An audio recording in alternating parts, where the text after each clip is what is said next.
Welcome to Quips and Crits, another 5th edition Dungeons & Dragons podcast. In today's show, you will hear variant rules such as honor and madness checks, playable NPCs, proficiency dice, and brutal critical fails. Our talented cast of players are Sarah, playing Tribute to the Tiefling Paladin. I don't know what color Tribute Blush is because she's already pink. That was definitely happening when she left Saywood's office. Katie, playing Talos, the half-orc cleric. Talos is actually kind of afraid of ghosts. Thank God he's a cleric and can turn undead. Ransford, playing Breeze, the Tabaxi Bard. You went for a swim? Yes. How'd it go? That's not the point. I'm sorry. Alex, playing Nikos, the Eladrin Warlock. Brace myself a bit, and I just lean over and I just let it go out. It's just like, ugh! I'm gonna have to do that again sometime. Emily, playing Cass, the half-elf fighter. Well, since I have heroism, I feel like I'm not really thinking about beating a child. And Courtney, playing Adela, the Water Genasi Druid. Don't quite care, I guess. I'm Adela. I'm Dan, the DM. That was just straight rum. I mean, I enjoy it, but I was not prepared for that to just be a mouthful of rum. Let's get back to the game. The fight is over the storm clouds that are constantly overhead with cracks of thunder and a little bit of lightning. The smell of the wind picking up the jungle and mixing it with this little bit of rain is now kind of deep in your nose now that you have this moment to let the adrenaline come down and breathe. Some just rousing from consciousness. Bodies hurt. It was a tough fight, but everyone survived. The cart has been partially unloaded, and we're all together. What's going on? What do you guys want to do? I think we should unload the cart and take a short rest. Because we're all pretty beat up. I know I am. Me as well. Elwin will pick himself up. Yes, we've been quite low on supplies. We could certainly use them. Yes, and he just begins to walk towards the cart. Listel hops up and starts walking towards it too. I'll help. I'm not even bloodied. Alright. Tribute. Anybody need healing? I can do that stuff. That's the first If we're talking about doing a short rest, anyways. Nikos, just to address your absence during the fight, you did wake up in time to see the beginning of the fight. If at any point you want to talk to them about that, or if you just kind of want to keep it to yourself, you've offered healing, which is a much-needed service. Yes. Yeah, I can cast 3 times per short rest now, since we're taking a short rest anyway. Cure Wounds is a first level spell. So, who needs it the most? Pretty bad. Don't raise your hand, say it out loud. I think I could use a little cure wounds. okay. My I'd ribs probably use hurt. them too. Alright, so one for you, one for you. So Breeze, Adela, we'll just knock out this in one roll.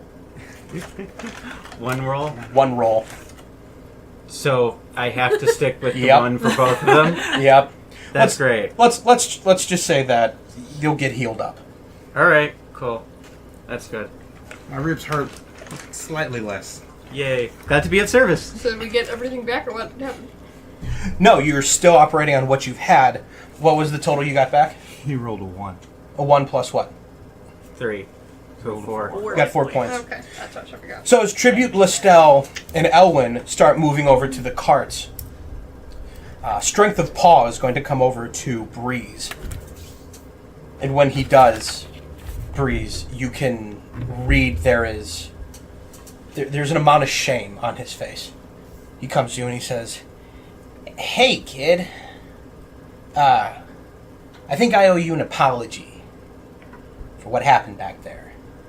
It's been a long time since I've been in just such a deep battle that I feel like I lost myself, and I betrayed the values of our people." I'm gonna kind of clap my hand on his shoulder and say, "No hard feelings. It's all right. We're all standing. We're all alive." And that's no thanks to me. I know I fulfilled my duty to defend this point, but this was a friendly exhibition match. And I consider myself the greatest warrior of our tribe. And I didn't prove that today. Especially to you. I'm sorry. If there's something that I could do to make it up to you, let me know and I will.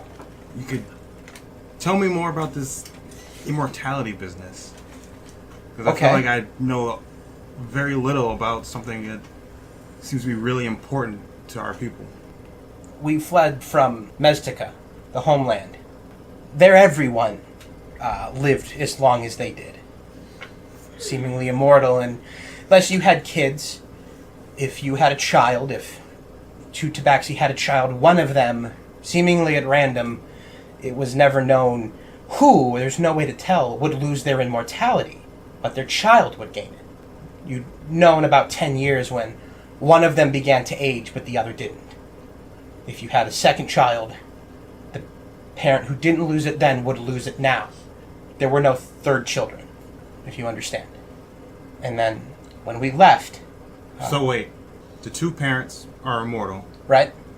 And when they have kids, they pass on their mortality to their kids. Correct.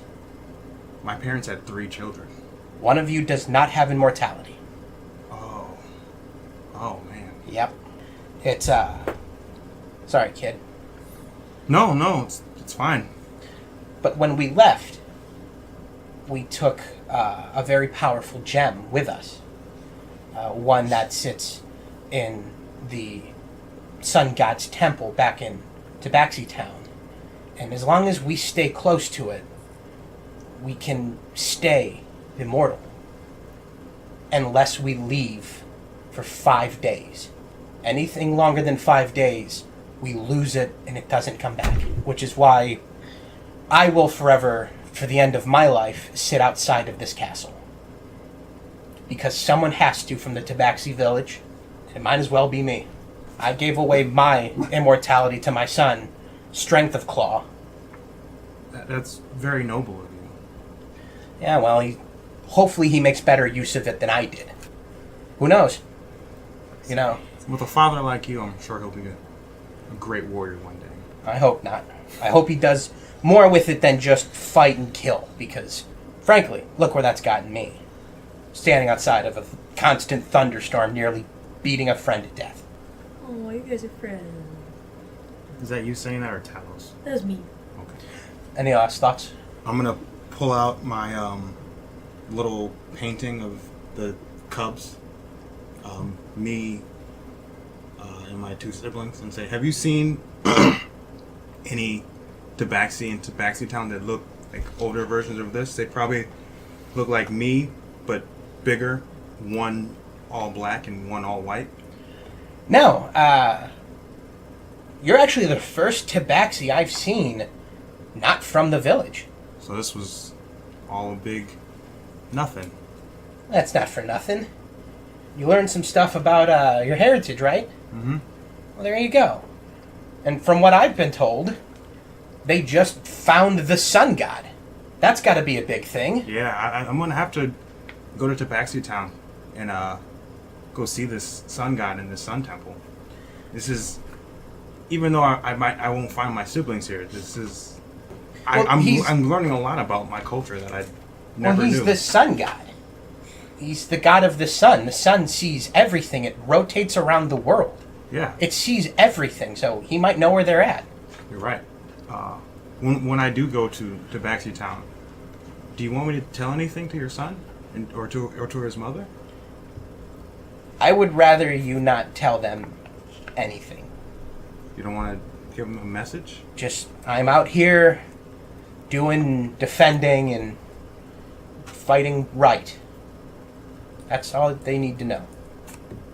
All right then. With that, Nikos, you just finished healing up Adela and Breeze. I'm gonna reach into my pouch and I'm gonna give him a button, one of my collection. Not Massog's button, but a different one. He smiles and reaches into his pouch and pulls out a shiny rock. And we exchange. Now you guys are gonna go play on the playground. Now we're gonna get a ball of yarn. Nope. Just wax philosophical and pass it back and forth. take the Right. Cheerio and Do you want to? Fruit Loop deposit. Actually, I wanted to turn to Adela and Breeze and say, I'm sorry that I didn't join in with the fight.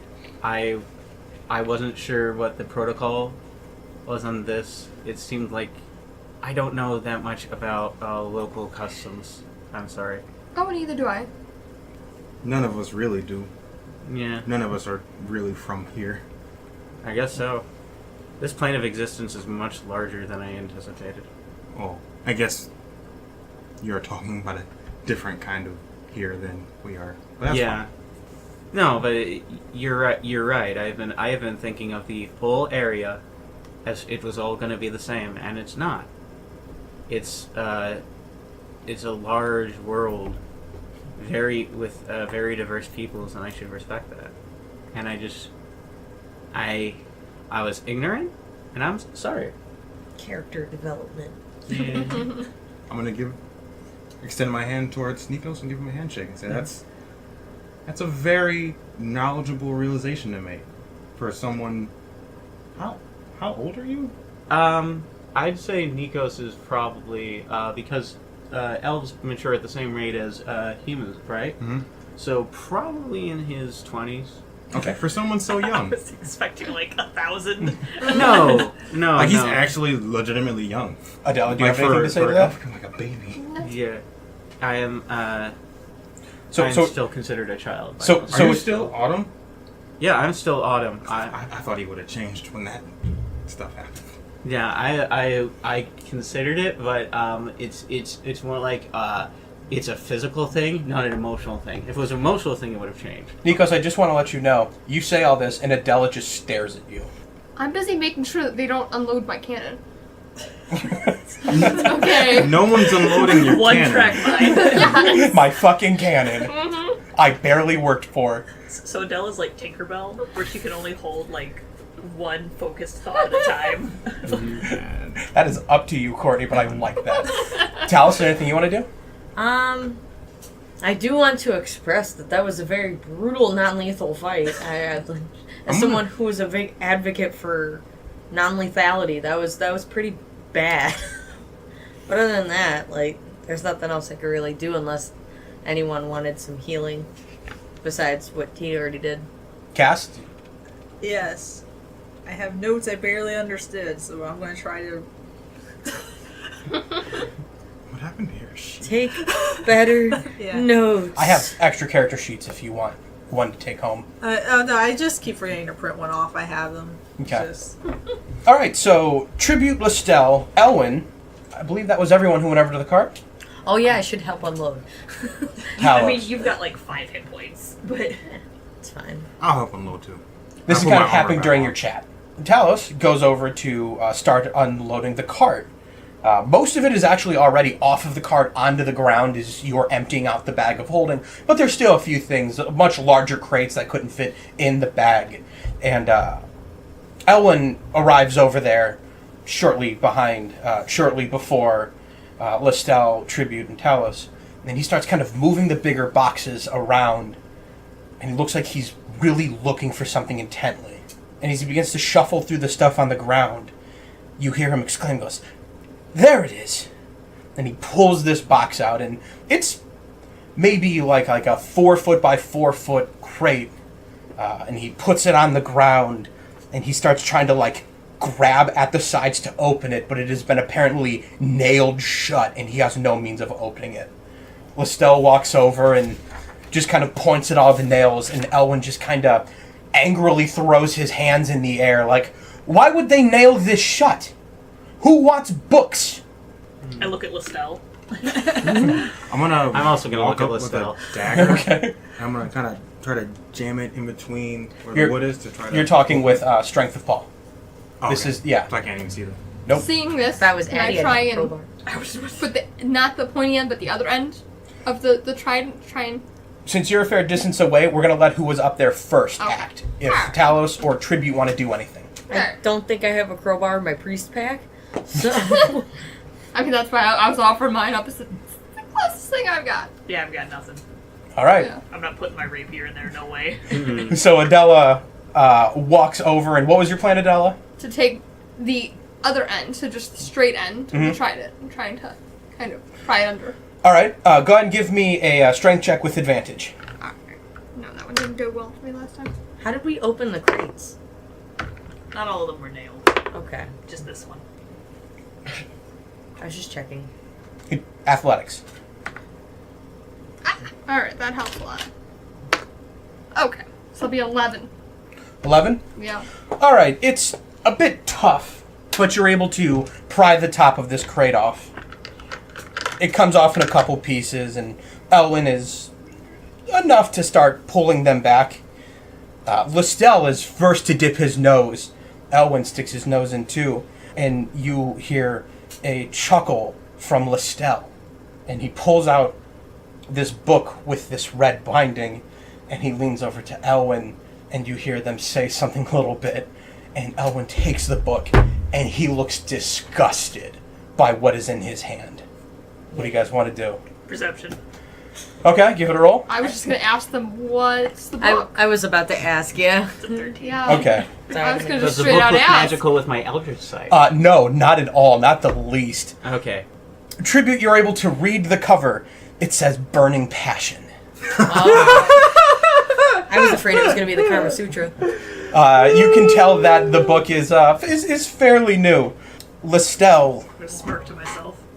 kind of turns over and he says, with a smile, and he says, back in the library I work at, but maybe 2-3 years ago, I had received the transcripts for this particular novel. It was actually adapted into a play, and I was asked by the head of the university to write a 3-page essay on it.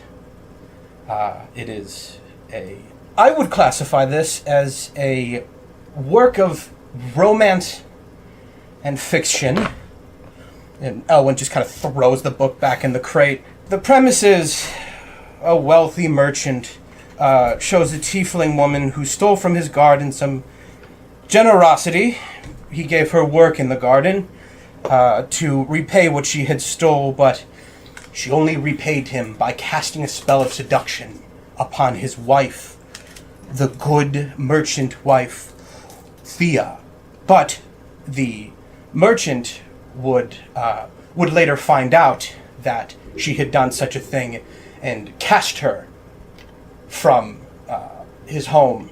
The twist of the story, which, when I see you're not going to read it, is that she comes back and burns the wife alive and runs off into the darkness.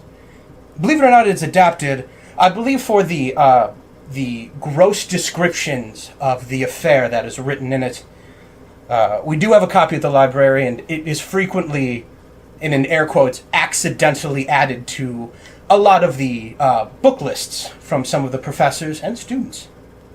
So I guess there is a certain novelty to reading something so honestly droll.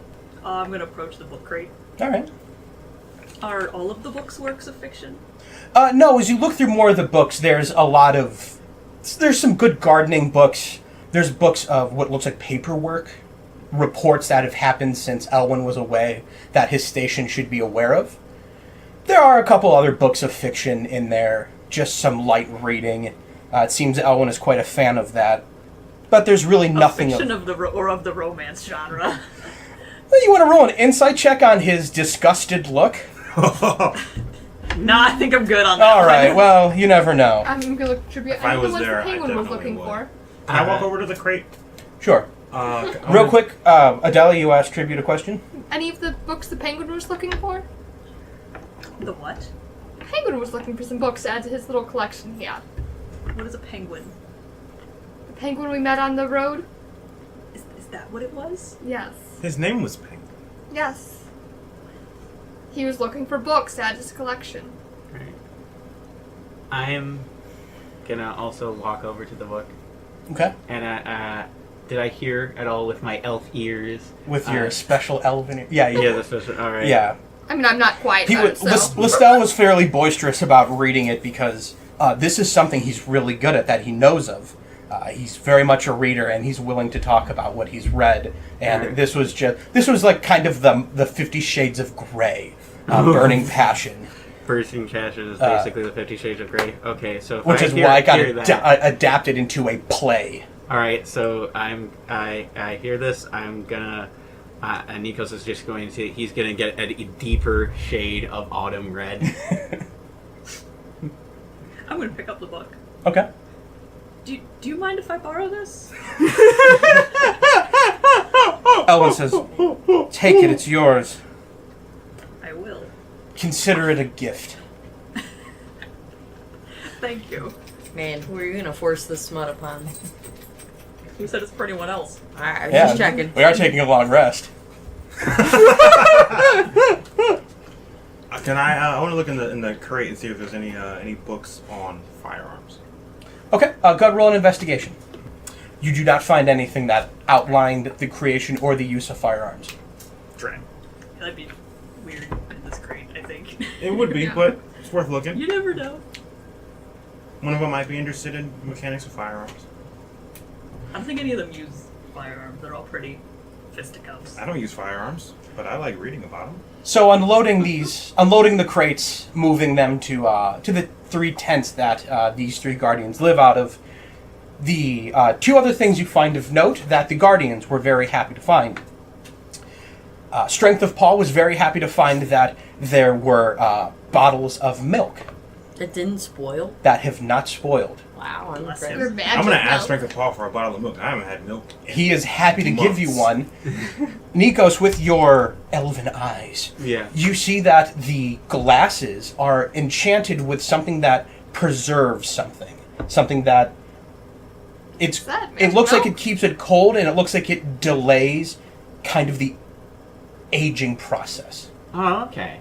That makes sense. I'm gonna drink about half of my milk and put it in my bag of holding. Okay. He's happy to share one with you. Save it for a rainy day. Do the link drinking motion. Motion. Yep. The books are taken to Elwyn's, and then in another crate, you see that it is stacked. Big crate. It's stacked about 3 layers high. When you open it up, there is this sweet citrus smell. And he very excitedly picks this entire crate up and begins to carry it back to his tent. No one got to see what was in it yet, but with urgency did he pick it up and move it.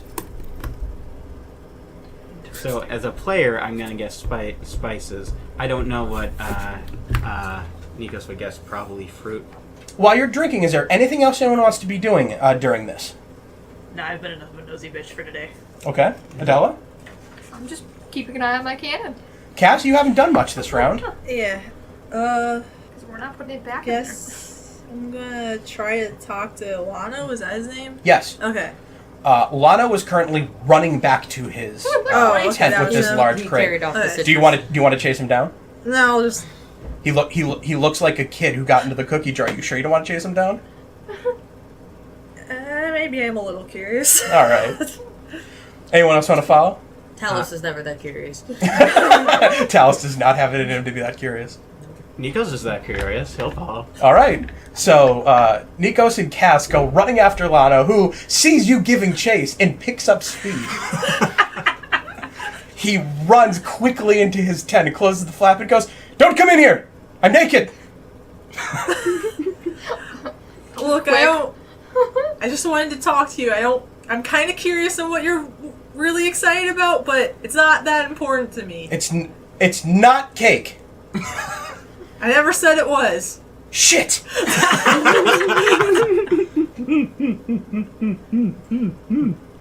Cake with a So lady in it. Nikos is going to say, "Oh wait, means wait a big minute. cake. Is it cake or is it not cake? I'm confused." The cake is a lie. Negative inspiration. It's really hiding a woman. Yes. You just That was can't tall help cake. yourself. With that, Cass and Nikos, you're outside the tent. What do you want to talk to him about? Solano, what's the last thing you heard or remember about your father? And there's that silence. And the sheet kind of slowly opens up. And you see he has in his hand, his massive Goliath hand, a full pineapple upside down cake. And he just looks at you and goes, "My dad?" Yes. I saw him recently. Just this dumbfounded look. He just raises the whole cake to his face and just begins to eat it. It drops beneath his fingers, and you think about half the cake made it into his mouth. But he's clearly just like, "Dad?" Just eating as much as he can.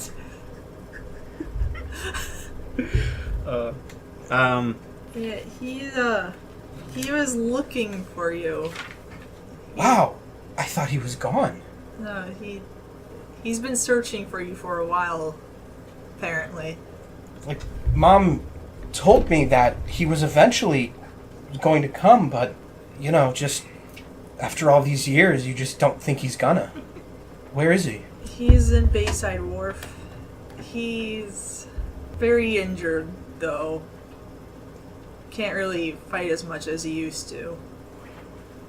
Was it that guy we were running from? No, he mistakenly thought that he was being attacked by that guy, but it wasn't. Oh. But we made sure he got the help he needed to live. Wow. That's a lot. Wow. Yeah, I'm not really good with talking about these things. I'm sorry that I'm just kind of bluntly. No, that's okay. I think I'd rather someone just yell it at me than. Wow. To you nicely. I mean, he's alive and he's not that far away. You could maybe see him. It's not that long of a journey. It's a bit dangerous, though, but you're a capable person. I can't leave here till the beginning of next summer. I have to be here for a year. Well, You said he was hurt. Is he too hurt to travel? I would probably not recommend it, but I can, at the very least, I can give him a message if you want. Let him know that you are okay.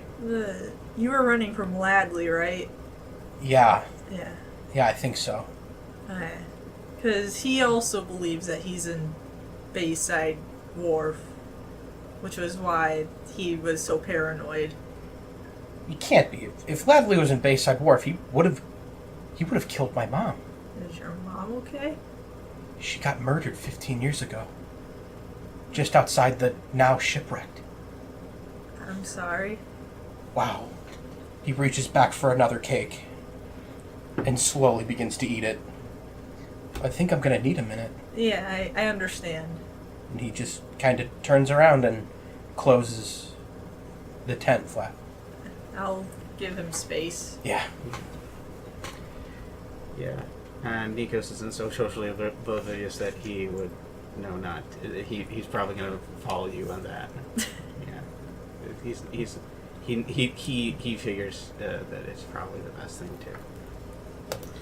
So with that, we'll say this kind of rounds you around to about 5 o'clock. You have about 3 hours before the sun sets. You've taken quite a bit of damage. Do you want to... Oh! And you are told that you now have access, so long as they are guardians, to Stormbringer Castle, which is a 10-foot bridge to large 30-foot castle walls. All you can see from here is there is a spire in the back right of it that just goes maybe a little bit higher than the walls itself. But it looks like the storm is just above the castle, like it's constantly circling the structure. And what's more, just to re-describe it, the castle sits on a single pillar that goes seemingly infinitely down into the ground, and a massive moat that just drops to forever surrounds it. It is a castle that can only be sieged by a single bridge. You now have access in and out of it. Stormbringer Castle, if you remember, is where Valoran in the Lost Village asked you to go. Free her daughter, and tell her that it was Valoran who sent you. Not Traquius. But you have full access now, a couple hours before the sun goes down. Short rest, long rest, you want to just charge in there now? My call Okay. I want to kind of gather everyone together. Mm-hmm. So we're going in that castle, right? Today? Not now. Not immediately, but we're not going back to the Jade Reef right now. Not right away, no. I do think after we do finish this, we really definitely have to go to Baxi Town. Because this sun god, who sees everything, would definitely know where Anna is. Quite easily. That is intriguing. How long do we have for a payment, though? For the job? I don't think I was we have a going limit. to speak to Elwyn about that. I'm not sure. Elwyn pipes up. You have my signature. Take as long as you need. I did want to speak to Elwyn about purchasing the cart. And we have to finish paperwork. Yes. Over dinner. Oh, okay. I was gonna have them discuss and then me talk to him. That works too. Mm-hmm. What is the importance of this castle, if you don't mind me asking? See, I don't want to say in front of Elwyn. That's the thing. You said he piped up. I was hoping to call a huddle away from them. So we just move the huddle away. the hands on shoulders, the shuffle away. Yeah. I mean, Elwyn will take the hit. He'll walk away. We'll kind of lean close. We have a rescue mission. Some kind of powerful being. There's some kind of powerful being in this castle. I don't know who Valoran and Tranquius are, but when I spoke with Saywin, she said they would not let us leave this island until she is free. I don't know about you. I don't intend to spend the rest of my life here. I don't either. Me neither. Can I do a check to see if I know any of those names? Give it a roll. Cool. What would that be? That'll be a history check. Okay. Could I make that history check? Roll a history check. Alright. I am trained in history. 11. Talos is not familiar with these names. Okay. I don't even know who Saywin is, so... 10, so I'm not familiar either. Nikos is not familiar. You might know Saywin. I mean, I would... Me? Yeah. You were there. No. Oh. But yeah. I know, Oh, yeah, I recognize Did I meet the her? name Saywin. Everyone has at least met Saywin. That and with the rivalry between Mazhug and Saywin, kind of, you'd know something of Saywin. No. Nope. No? Okay. The first day you meet Talos is his first day on the island. Yep. But he wouldn't know anything from his mother? Nope. Okay. But you did meet Saywin with me, Yes. It was... even if she was kind of rude. Yes. Well, like- Saywin. Really? Saywin... Saywin was kind of rude. Why... She didn't seem all that unfree either. What's going on with her? It's not my place to say, but I do Insight trust check? her information. Give it an insight check. Alright. What are you gonna Roll a persuasion or a deception. Whichever you like. You don't have to announce. What's my insight? I think it's -1. But I still... Sarah looks confident in her failure. Oh boy. Confident. Listen, if he's got negative charisma, I have a chance. It's insight and that's wisdom, and I do have negative wisdom. 13. I got a fucking 12! All right. With a close call, Nikos, when Tribute relays that bit of information, you can get a sense, almost, let's call it a shake. You can't nail down to what emotion that shake in her voice is, but it's definitely not a part of her usual speaking pattern. All right. I'm just gonna look at her, and she's like, "So Saywin isn't." A little louder. And I'm like, "Okay, so Saywin isn't all that she seems, is she? I mean, it's clear. There's something about her that has perturbed you in some way." Let's Saywin's just say you met the Goliath, right? Mm-hmm. And he was alive? Yeah. A normal person would not have been able to heal him when we brought him to her doorstep. Breeze, you wanted to chime in with a thought? I just wanted to say Salem was just really off-putting. I agree. That's all I can I mean, tell I'm you. not gonna argue with that. She's just a strict woman. There's nothing wrong with that. I'm not sure if she's a woman or not. She's just puts off a really, really odd air. What do you mean by that, Breeze? Kaz gets my tribute. Yeah, what do you mean by that, Bree? I don't think anyone is quite what they seem. Kaz, you're on my side, right? Says you. Yeah. It's a good point. I don't know. I mean, I'm used to dealing with things that aren't as they seem. So, I mean, I guess I won't press any further. But, I mean, powerful magical beings all over the place where I come from. So with that, short rest, long rest, go in now. Long rest. Or leave altogether. Long rest. So you settle down, and Elwyn and Strength of Paw begin to unpack a few more things. You see there's a lot of dried meat and fresh fruits. They begin to prepare a small meal. It's going to be a lot of soup, some fresh cut fruits, and a little bit of meat. There's no cake for dessert. I wonder why. Some stress ate roll. What kind of soup? The soup you were given, there was a small amount of fish that was almost frozen when they received it. And the fish is usually kind of chopped up into fillets and then put in so that you could get the protein into the water. Some vegetables are left with it.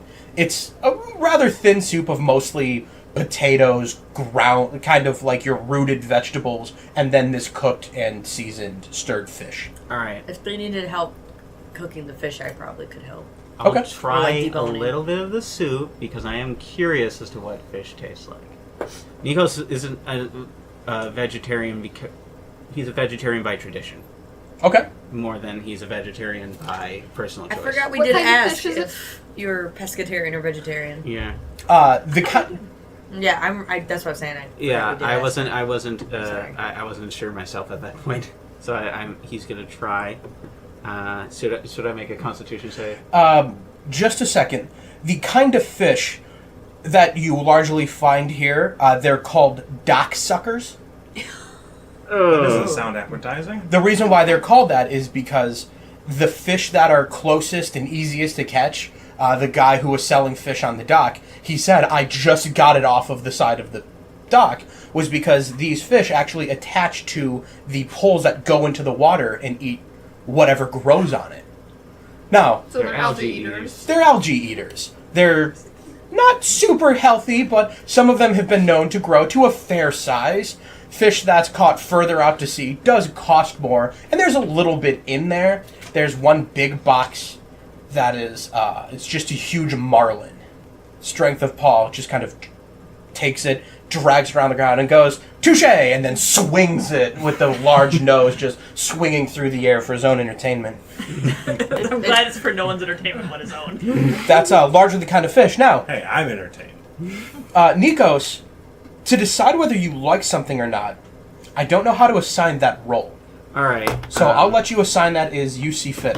All right. So, first of all, I think this is going to call for a little bit of DM description Okay. as to what this exactly tastes like in the soup. Salmon is a fish that is the steak of fish. It doesn't taste very fishy.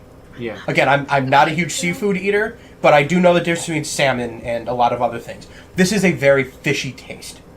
This does taste very much.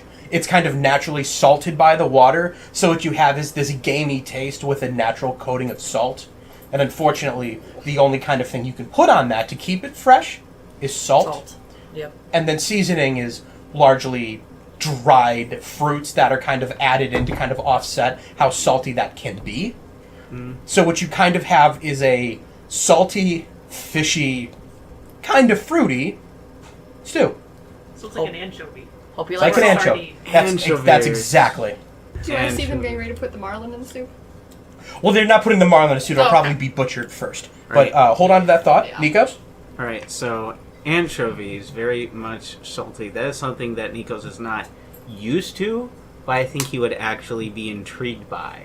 Because not a lot of salty stuff in the Feywild. It is mostly fruit, vegetables, that kind of stuff. You have your odd for protein, beans and nuts and what have you. Right.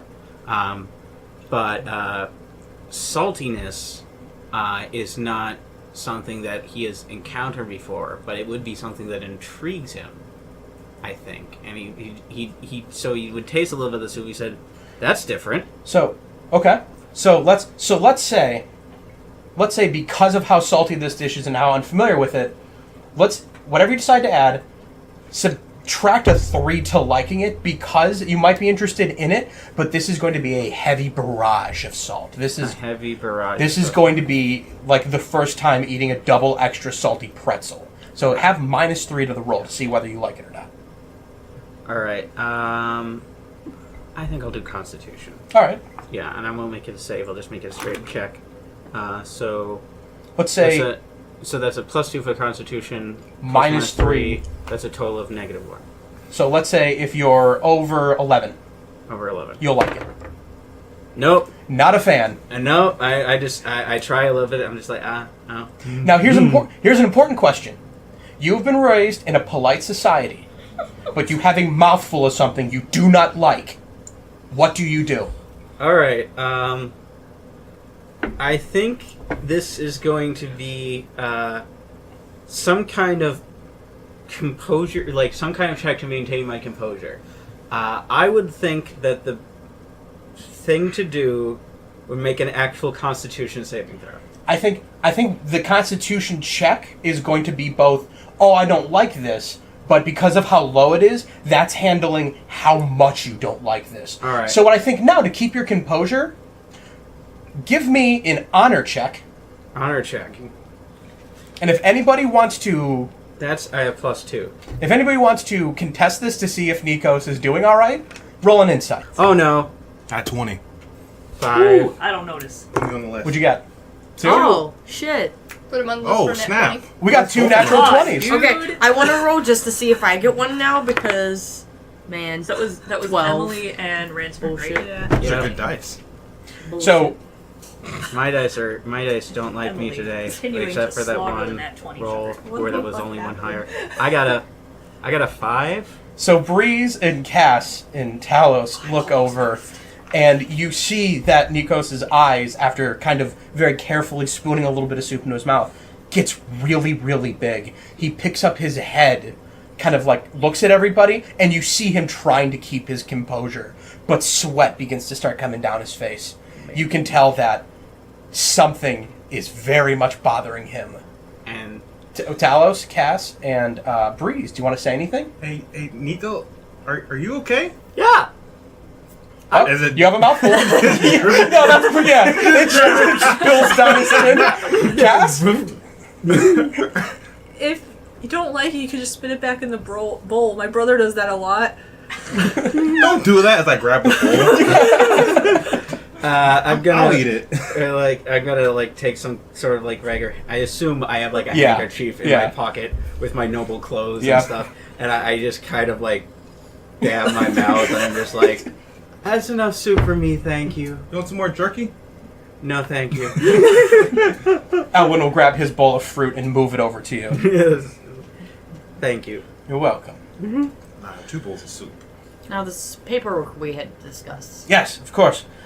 Finish your meal, we'll handle it. Back to my Marlin thing? Yes, the marlin.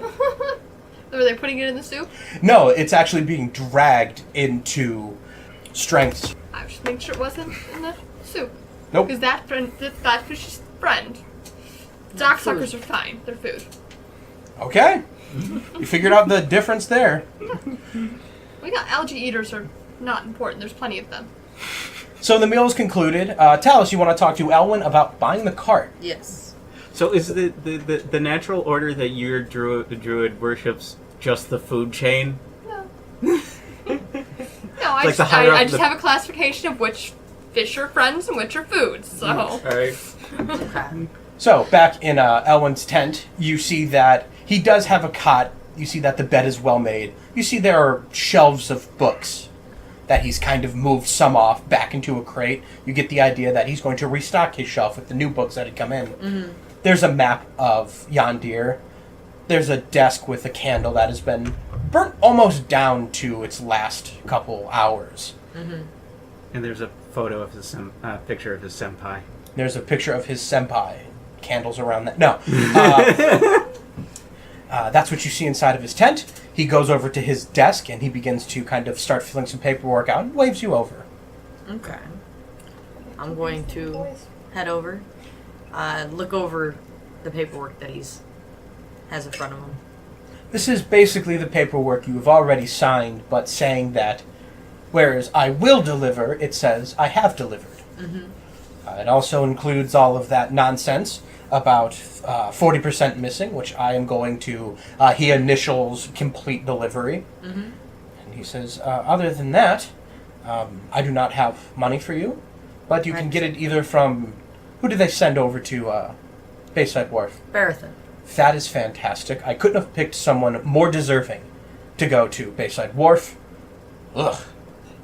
From either him or the Jade Council. Alright, yeah, I just wanted to, because we will be using the cart wherever we go for payment, so I just wanted to discuss with you that was alright that we kept the cart, make sure that wasn't going to be a problem. You do have to turn in the cart when you get back to the Jade Reef. It is part of Barathon's supplies. I'm sure they would offer to sell it to you. Alright. We could probably work something out if you needed. Because as you've probably seen, we have a cannon in our midst, and we need a way to transport that. Yes. I didn't want to intrude on that. I feel like you have a cannon to the back of a cart pulled by a donkey for a reason, of which I don't care to know. That's fine. It's a long story anyway. I'm sure it is. So, is that all we need? Yes, and he fills out another certificate, and he closes it in a small book. Okay. And on the front of the book, you see there is, burned into the leather, that similar emblem of the Jade Tower. And inside of this book, there are small, thin-cut pieces of jade making up the bricks in the tower, as you had seen previously, right, or from Barathon. This is a passport that should get you into the Jade Reef. Show it to the guards. It's been tight since the Boiling Sea Gang has been robbing people in the jungle. I understand. So you may face some scrutiny, but if you have nothing to hide from them, they will have no reason to stop you. We actually hope to stop the Boiled Sea Gang and their associates. If you go toe-to-toe with us, I believe you. I would like to say I could offer you help, but... I understand you have a duty.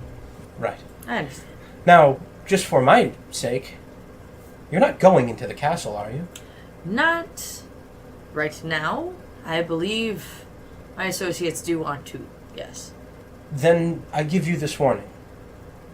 Not on my watch, but it has been noted that others have gone into the castle. Guardians who were perhaps lazy about their training or just were lesser fighters than who challenged. There's no record of anyone coming from that castle. Only records, many records, of those who go in. I understand. In all fairness, I'm not quite sure what this castle holds, and I do find myself a little fearful of what we'll find, but this is the party I've chosen to join. This is my responsibility to keep them alive. And if we do not make it out, then you get a free cannon. Look at it that way. I'm overjoyed. With that, you finish up some paperwork. Lano actually goes out to see Cass. Sits down on what was the weapon that had bludgeoned you so, and he extends to you a whole pineapple cake. Thank you. You're welcome. Thank you. I don't want to talk about it again, but I think but let me repay you. The attack I started with, I shook the ground, and your blue friend over there just fell right down. I can teach you to do that. Really? Yeah, it's actually fairly simple. You just have to hit the ground hard enough. Okay. You need something, and he pats the log you're sitting on. Something heavy. That large skull on a stick might be able to do it. Well, I'm not strong enough to wield it comfortably yet, but... All you gotta do is get it over your head in an arc. Okay. He stands up, and he kind of pulls on the log you're sitting on, and he says, I'll show you. He takes it, and he holds it to his side. He runs about 10 feet, leaps in the air, and slams it on the ground. You hear the ground break underneath of where he hit, and you feel the ground shake. You're about 15 feet away. So go ahead.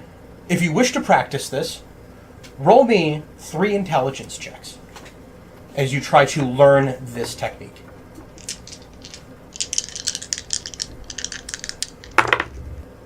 Very nice. 5, 6, and 15. Your attempts are valiant, but the few times you go, you lose grip of your massive hammer. Or when you go to leap, it's too heavy for you to try and get over your head in the jump. And he gives a laugh and he says, I'm sure if you practice, you'll eventually get it. It's fairly useful. It's kept me well. It's helped me to fight with my comrades here. So keep practicing. I'm sure you'll get it. Yeah. You're a hell of a fighter. Thank you. Anybody else want to do anything else tonight? Read that book. Okay. I'm gonna play a song. I'm gonna take requests from the group. And I'm gonna try to ask Kaz, you wanna get that duet going? Yes. Talos does have a particular question for Kaz. Okay. I heard that you do a wonderful sea shanty. He lights up. I was do. curious about it, being a sailor myself. Well, and he takes one large step with his left foot. He says, if you insist, and then another large step with his right, and then he squats down a little bit. He pulls out his lute. As he's doing this, I'm gonna pull out my loot. And I'm gonna join in. All right, do you assume the squat position? Of course. All right, give it a roll. Thank God.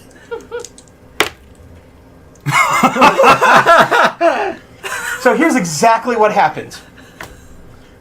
Natural one. Okay. So here's exactly what Mark that happens. Breeze, assuming the same position, having seen the show, knows how to perform this. He actually learned how. He said, Kaz has given him instructions.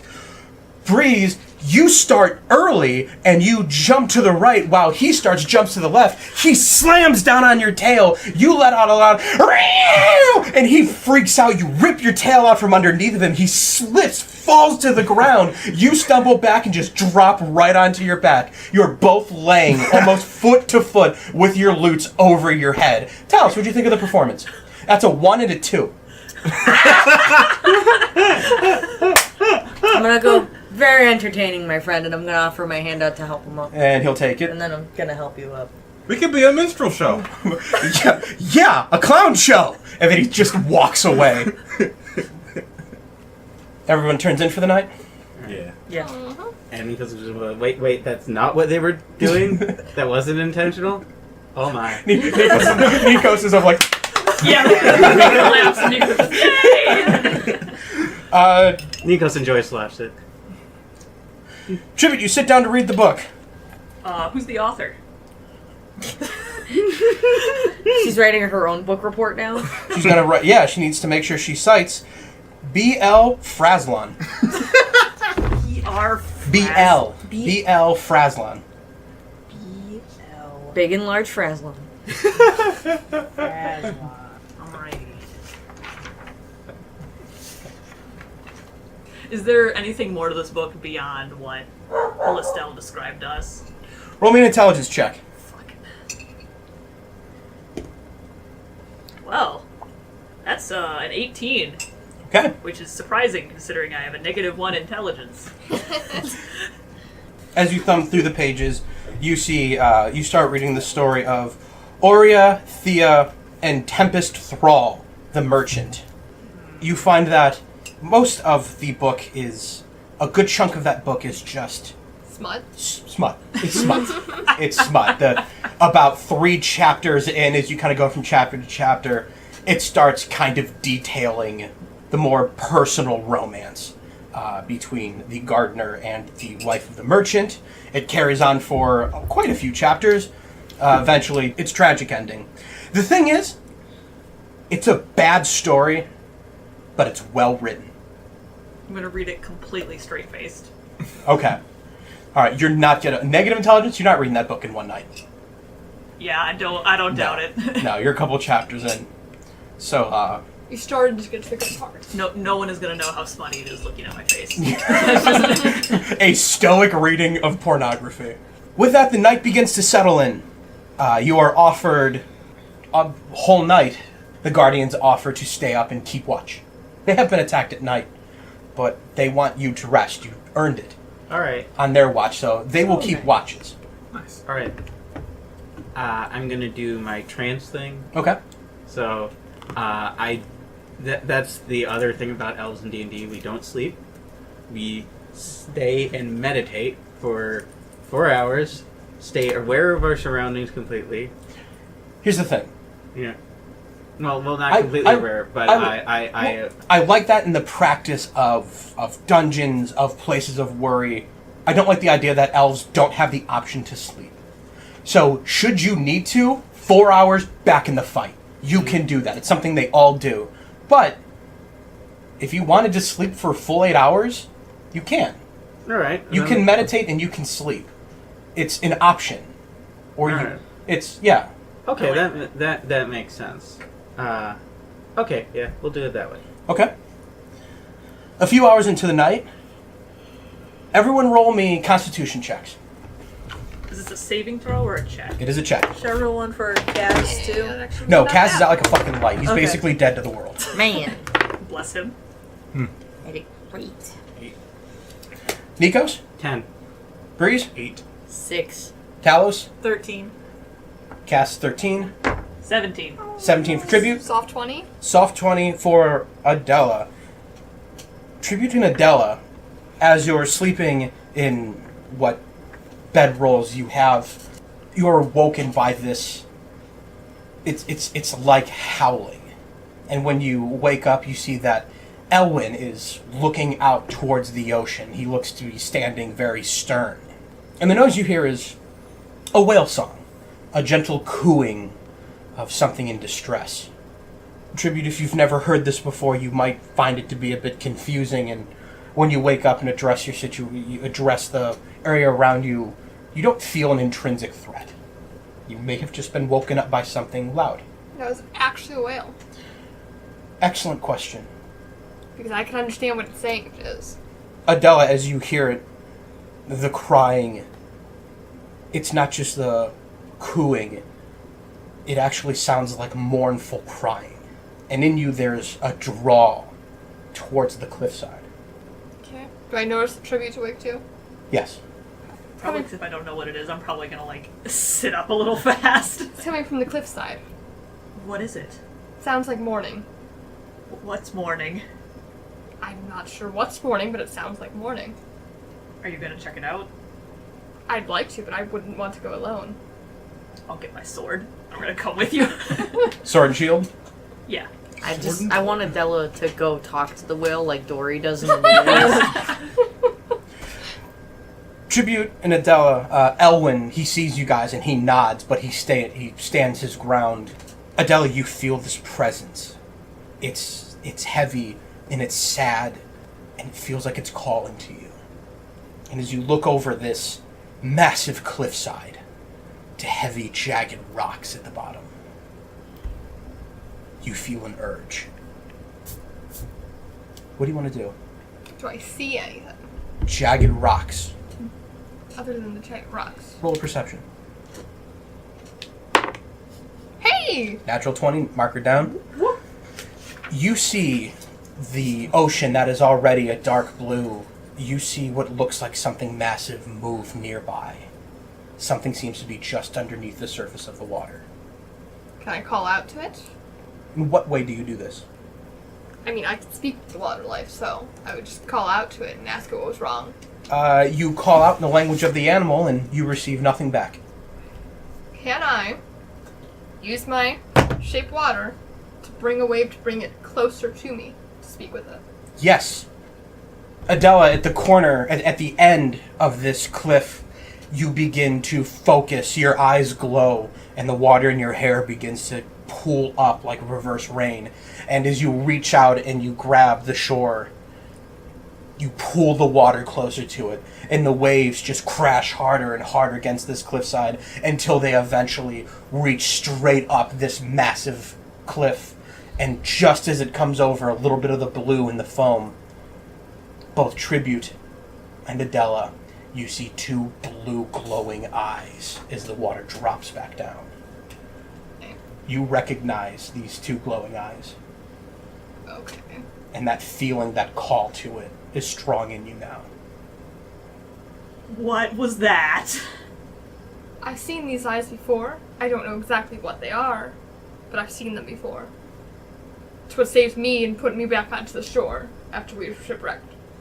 So, is it a good thing? Yes, but it sounds very sad and upset, so I'm not sure why that is. Do I have to roll something to try and put two and two together? No. About who would be sad outside of Stormbringer Castle? No, you don't. But do say it out loud. You met Valorant already. Do you think that's Tranquilus? Possibly. He must know his daughter's inside. Saying that out loud, near the cliff, you see something glows at the bottom of this cliff below those rocks. A green jade glow from the water. Just got my sword. The whale song ends, and there's nothing left but the blowing of the wind and the gentle rain from the clouds above. And that pull in you is gone.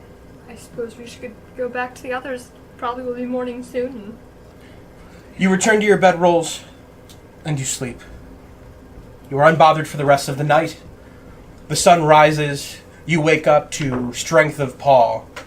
Training out in the field, you see that Lano is sitting on his own weapon. He seems to be leaned forward, holding his stomach. He looks a little green in the face. And Elwyn is just sitting, frying a little bit of breakfast for you guys. Oh. If you have no last thoughts for them, we will approach Stormbringer Castle. I'm gonna just make sure both my pistols are loaded. Okay? I'm gonna let them know that what Elwyn told me about no one ever leaving the castle. I didn't mean to interrupt if you were still. So with that, you want to head in? You're aware of the danger. You've been given the warning. I'm gonna go to Strength of Paw, Okay? and I'm gonna ask him. I'm gonna tell him we're about to go into this castle. Do you have any advice? Yeah, don't go into the castle, kid. I wish I could just who would have not seen go that in, coming? but everyone else is going in, and I can't let them do it without me. Well, look at it like this. At least you'll find out if you're immortal or not. He kind of pats you on the shoulder. Damn. I'll let you know when I get back. I appreciate it. And he goes back to his training. Is there anything, very specifically, you need to do or want to address, buff, pre-buff, any ideas before you go into to storm a castle? I'm gonna This go feels back like to a that boss cliff. fight. Huh? I'm going back to that cliff. Okay. Just because, like, that touched me. Hearing, like, this weird water, not quite deity is out there. He's sad because he's missing his daughter. And that kind of sadness resonates with me. So I'm going to sit there and I'm going to have a moment and just think about, like, I don't know if I necessarily want to say it out loud, but I'm just going to kind of, like, think and watch the ocean. Okay. That we're going in there for his daughter. Why don't you ever answer me, Ocean? I'm gonna give her a moment to do that, and then I'm gonna walk over, and I'm gonna give her the pink whetstone that I bought in town. Say, I got this for you. I thought it matched your skin. I noticed you use a sword, and I figured you'd like it. For those who can't see, So Tribute's kind of like looks down to the stone, looks back to Breeze a couple times. Thank you. Like you can see it's a heavy debate between whether or not she's actually going to say anything, but she'll take it from you. All right. With that, you cross the 60-foot, 10-foot wide bridge. Small pillars hold it up as it leads in. Katie, you had one last thought? I did want to cast resistance on someone, but or actually guidance, not resistance, just in case, but I'm not sure who has better ability scores. I figured the bards would be okay. It lasts like a minute and it's concentration. Okay. So if you want to, you might need it right away. Yeah. I'm I'm gonna go with Tank Girl here, and cast guidance real quick. So that if you do a ability check of anything in the next minute, add a d4. As you walk across into these monolithic walls, you come out to what looks like a courtyard. You look around and you see where there are stumps that may have once been bushes, where grass might have grown, but it's all turned now to mud and rocks, just drowned by the rain that constantly falls. And directly in front of you, you see there is a small fountain. And beyond that fountain, there is a staircase that leads up to what looks like a manor. There's great big wooden doors that are held shut. It seems to be about maybe 2 floors from where you can see, and there's 2 small towers at the top facing down. One you might assume archers would sit from. Part of the gravel drive you're in is broken, and it looks like something has cleared it away violently. To the right, you see where that massive tower is. A small pathway is carved to it. And to the left, you see another pathway, and just beyond that, you see what looks like stables. And this fountain you see in the middle, it's a fairly small fountain, but you see there is an icon at the top of it that probably displays 2 waves crashing together. Talos, you recognize this to be something more than a place of worship for Umberlee. Something more personal to Umberlee herself.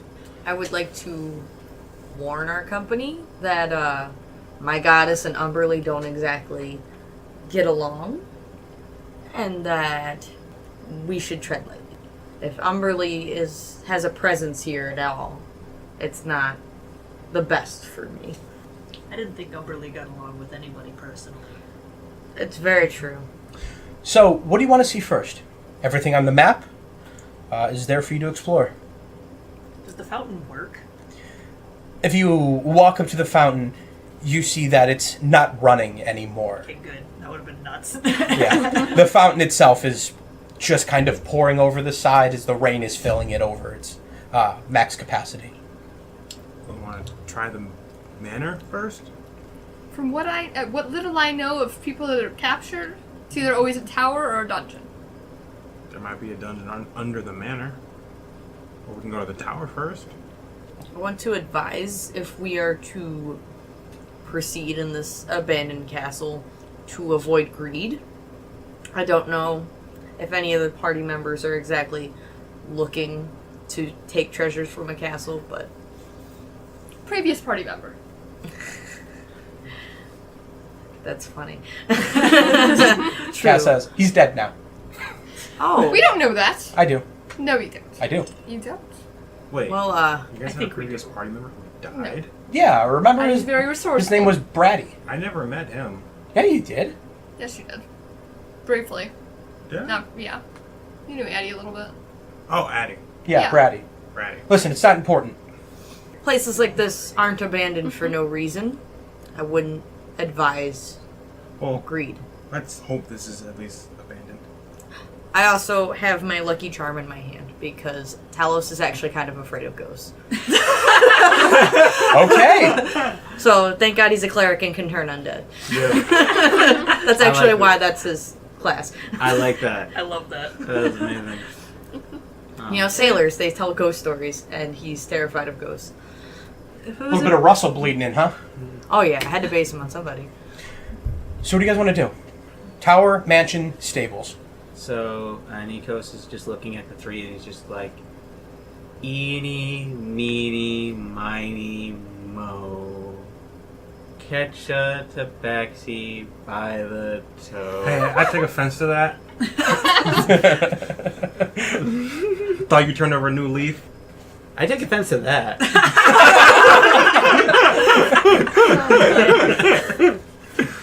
All right, what's the plan? Tower.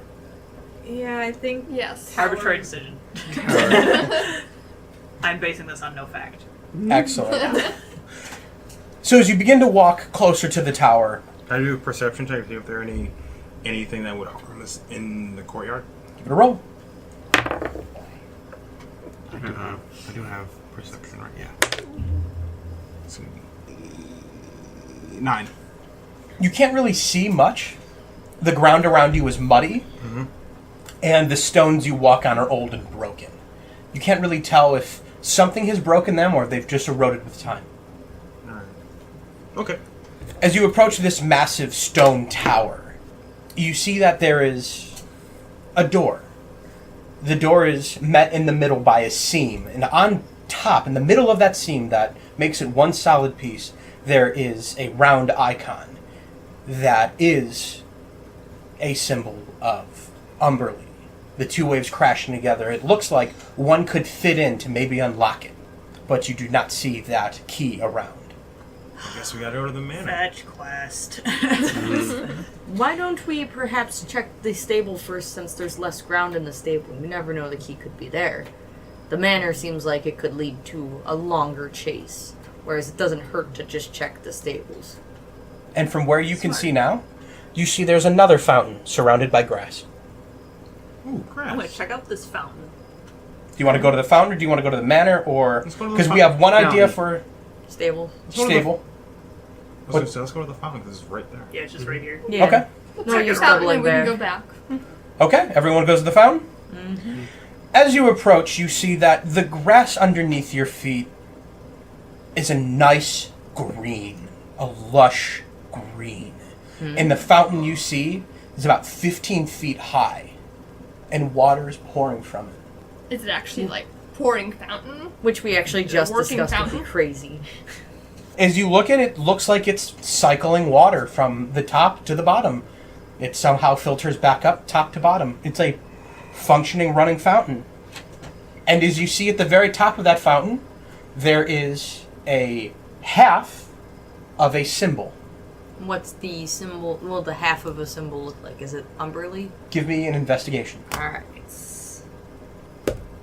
16. It is. It looks like it is a wave meaning to crash into something. Does it look like it would fit into the door? Yes, it does. And you said what, the top of the fountain? This is the top of the fountain. Can I do a perception check to see if there's any way to turn off the water? Yes, but Cass, go ahead. We should be cautious because if she wants to keep something in with the keys, we might set off a trap or something. I'm gonna use Eldritch Sight to look for magic in the area, since we've got a working fountain in the middle of what is an abandoned castle for the most part. Okay. Does it say anything? With your Eldritch Sight, as you look at the fountain, you can see that there is a radiant magic around it. All right, what kind of spell? Enchantment. Enchantment. And I'm just going to point at the phone and say, "Careful! There's an enchantment spell on the fountain." Would you like to try to remove it since you have guidance? Who wants to stand on my shoulders? I mean, I don't really want to, but if we have to, I'll do it. It does look like that's the direction. I think I'm the lightest Oh, and the here's the thought. shortest of our party. Okay. You go. You have shaped water. Yep. That's where I was going. Can you shape this water? I actually had another idea with my shape water. Okay. Can I freeze it and take it slide down? You want to freeze the water of the fountain? Yes. Okay. We get the specifics on that is you can either freeze the water that is coming out of the fountain or the water at the base of the fountain. You can't freeze all of it at once. The water that's coming out of it. Okay. Well, the water that's near the Okay. item. All right, So that'll be the it'll water slide coming down. out of it. Yeah. So, Adela, you take your trident and you point it towards, and a little bit of fog comes off of it, and you see the water coming out of the top. Freezes. Bits of ice drop into the water beneath. Is this where art imitates life because it's two ways? Yeah? See, I was gonna ask if you could make like a water hand. Yeah, and grab Maybe it. Water grab it. I can't do that. I think you can make like Eddie group could with shapes. mage hand. If you'd have followed his damn quest, he could have. Here. Yeah, but I can only animate them. I can create simple shapes and animate them. I can't grab things with it. Be too powerful a cantrip if you could do that. I would have some good ideas from this side of the table. Let's check the other side of the table. What do you think? Yeah, guys. What do you think? Got the pallid dunce over here doing all the thinking. Sure to fail. Well, That's why I can't play dumb characters. I think about puzzles too much. I didn't take Mage Hand. So, Oversight. I took Minor Illusion and Eldritch Blast, and then I learned Light and Sacred Flame. I could try knocking it off with Eldritch Blast, so I might just blow it up instead. Which is not a good idea. I have that fan Just that we can use to try to blow it. quick thought, just so you know, Kaz and Listel are with you. I did not mention it, but Kaz and Listel have joined you. Oh, bless Listel. He didn't have to come. Okay, you're back on the idea of the fan. Yeah, I could try to use the fan there to blow it off. Blow it off the cliff, maybe. Wait a minute. Well, you gotta go around the other side of it and blow it towards us. Yeah. So the symbol's on top of the ice, right? Correct. And it hasn't slid down yet. No. Is it embedded in the ice? Or is it just on top where if something were to push it? I feel like we're overthinking this. You might get the idea that the ice is holding it now. Oh, if the ice is holding it now, I can try and use Sacred Flame to slick it up a bit. Sacred Flame is radiant energy, it's not technically heat. This is true. Never mind. I could just try climbing it. It's only 15 feet. If This you is guys true. sit down there. But he said the water's magic. Well, we There don't is know. an enchantment spell Enchantment's on. never good. There is an enchantment spell. I on- might be immortal. You might not be. I mean, it's been... Do you guys care about me that much? How many days have we been traveling around? And he hasn't been near whatever? Elves are resistant to enchantment spells. Okay. I'm gonna try climbing. Okay. I will I have stand not- below, so if you fall, I'll try So to I have Just- an just- advantage on saving throws. Just so you know, if you do try to climb into the water, it's a 10-foot radius of the... So essentially, I just don't want to say, like, oh, this happens. You're like, I didn't know that. It is kind of a decorative spire that goes up on a 10-foot radius fountain. Alright. So if you can, like, standing leap 10 feet, you could leap over, just, like, grab onto it and shimmy up. Or you could just walk to the fountain. It Does probably anyone have rope? been past a minute. Actually, I might have rope in my Dungeon Heroes pack. Yeah, I think Yeah, everyone has. I think we all have What rope. if someone is able to get a grab of it with the rope and I can unfreeze it and then we've got a hold of it? Okay. That's a better idea. I was gonna say if he's gonna try to grab it, I could cast resistance, but if we're not touching it, I'll I give mean, my I already rope to the have sailor. resistance and ask, and advantage. Can you make a lasso or something? I know sailors know a lot He's a of knots. sailor, not a cowboy. Sailor knots. Sailors know knots. I will attempt because I do know knots. I'm presuming. Alright, so I have 50 feet of rope and pythons and a hammer. Go ahead and make that a sleight of hand check. Okay. Nat 20. Hey! You make a perfect lasso. Alright. Maybe I could be a cowboy. Now that we know what cowboys are. Cowboy what do we? pirate. Save a horse, ride a cowboy. Cowboy, pirate, astronaut. Let's do Hey, this. pirates Every are 12 the year- cowboys of the We've sea. traveled a long way to Basically. get here. I've probably seen something resembling a cowboy. Alright. We lasso it and let Hamadella unfreeze it, pull it down. Mm-hmm. Tense. All right. I'm gonna be on standby for healing. Okay. Who's going for the lasso? Who has the highest dex? I figured that's going to be a dex Not thing. me. I have +1. I have +2. I have +3. Who's saying? I also have +2. It'll be you. Alright. It'll be me. All right. This is going to be an attack roll. Just add dex, no proficiency. And I will give him Bardic Inspiration. Okay. Okay, so that's a d6, right? Yep.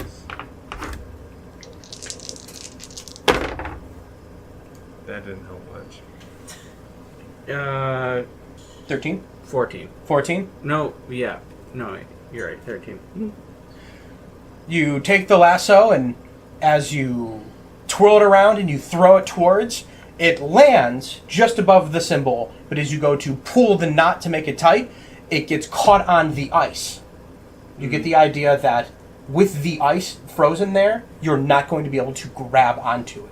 It's kind of, as the ice is frozen like this, the symbol is caught in the wedge between the two. Alright, I am going to go with my earlier plan of trying to climb, making an acrobatic check, and using the rope as help. Okay. Mm-hmm. And I'll do what I said before, and I'll stand below with my arms open. If you fall, I'll catch you. All right. Or All right. break the fall. So I don't have acrobatics as a skill, but I can make another dex check. You know. You know what? With the Let me rope let me can- do the climb because I have acrobatics as a skill. Okay. Yeah. You do it. Okay. Breeze. As you go walking into the fountain, you immediately drop right in, just below your head. This fountain is far deeper than you assumed. Try to swim back up. Give me a strength check. Oh no.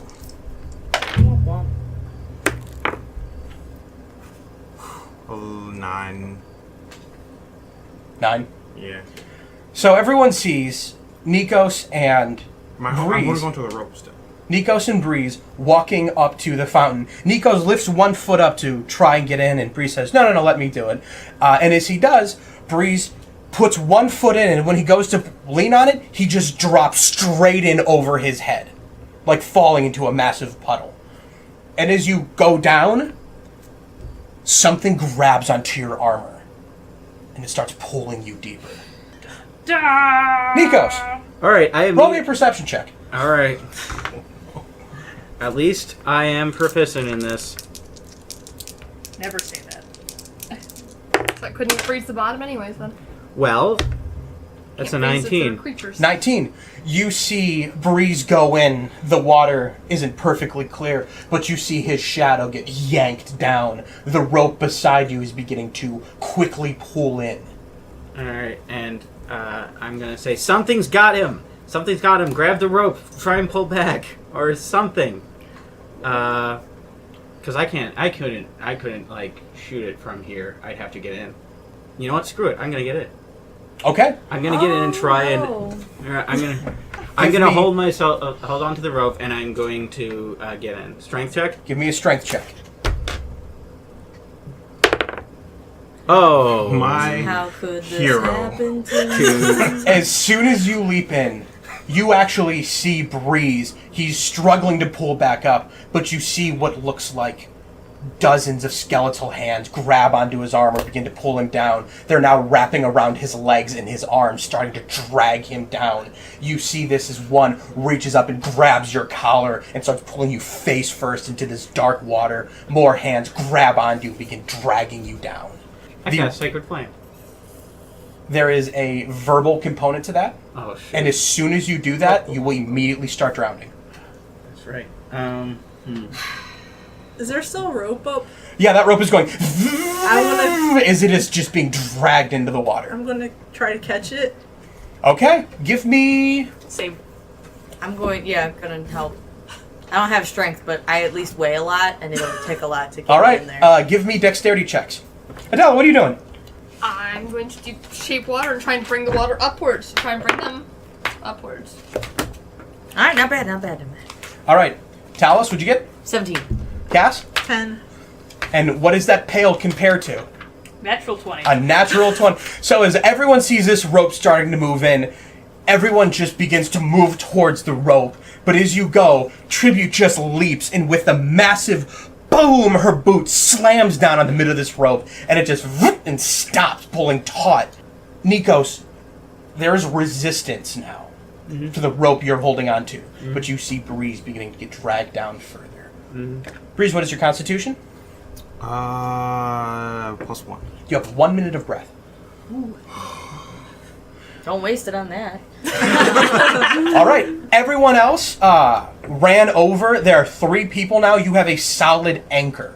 As long as one person is holding it, Nikos at least won't just be dragged to the murky depths. Adela, what are you doing? Try and do shape water. Try and bring the water upwards. Okay, Adela, you move forward and you try to grab onto the water, and as you begin trying to start pulling it out, the waves of the fountain begin to splash and begin to spill over more and more, and it's starting to sink down a little bit, but this appears to be far deeper than you are prepared for. You can continue this and you will eventually empty it. How long that'll take, you don't know. We're going to go back over... Breeze, you acted first. So, Breeze, you're being pulled down. We're going to go Breeze, Nikos, and then the round of the table. Breeze, you are being dragged down now. You are about 10 feet underwater. Can I draw a dagger and try to cut some of the skeletal hands off? Yes, you can. You are grappled, so there's actually no... that is charmed. There's actually nothing against you that says you have disadvantage or anything. Basically, you can't move. Alright. It's a 19. You most certainly are able to grab your dagger, and as you slam it against one of these arms, the wrist just breaks off. You're able to clear a couple off. Can I climb any higher now? Up the rope? Can we get... You're breaking these off. With one hand, and I have one hand on the rope. I probably can't climb with just one hand. I'm going to say, with your movement, no, it'd be an action to break free. Okay. So on your next turn, you'll have advantage to break free. Okay. Oh, I forgot for them to do stuff. So, the hands, they're going to start trying to dig into the flesh of Breeze. That is going to be a 13 against your AC. Miss. All right. They start trying to dig in, but your fur is heavy coated, and they can't get their skeletal digits in. Nikos, that is a 12. No. Same thing. They're trying to push through your foliage, but they're not able. That is going to go now over to Nikos. All right. So I'm grappled too, right? Yes. You guys are 15. Nikos, you are 15 feet down. Breeze, you are 20. All right. Then I'm going to use my action to attempt to. Oh wait, I can't. Shoot. I know a way I can save myself, but I can't save Breeze with that. Wait a minute. No. Unless I. No, I still don't have this. I don't have the riders. I can't give him my teleportation. So I can. The best thing I can do is probably teleport back out of the water. Okay. And then do my best to keep yanking on the rope. All right. Mm-hmm. So you focus your Eladrin magic, and as you do, you feel that feeling of kind of shrinking into yourself, and then the darkness in a flash of light. What everyone sees outside of the fountain is just like someone reached into a black garbage bag of leaves and just threw them in the air, and Nikos appears. All right, and they Breeze inside of the water. Orange and brown leaves just kind of float down. Oh no, is he dead? Oh no, he was made of leaves! Alright, I'm gonna grab the rope and I'm gonna try and help pull as well. Okay, is teleporting an action? Bonus action. Is it bonus action? Nice. Okay, everyone else is helping to pull out, so we'll see where that goes. That is going to go over to Tap. Anything else? Oh, well, my action, I'm trying to help. I want to try and help pull out. I'm going to try and use my staff to help give it more of an anchor as well. Okay. That is going to benefit Breeze. Mm-hmm. Talos? I would like to... I'd just like to pull myself kind of closer to the fountain without letting go of the rope. Frankly, Tribute's got this. Okay, so I could let go. Yeah, like Okay. you're like when you loosen your grip, it goes completely slack. To Tribute, just boot on the ground, supporting this. All right.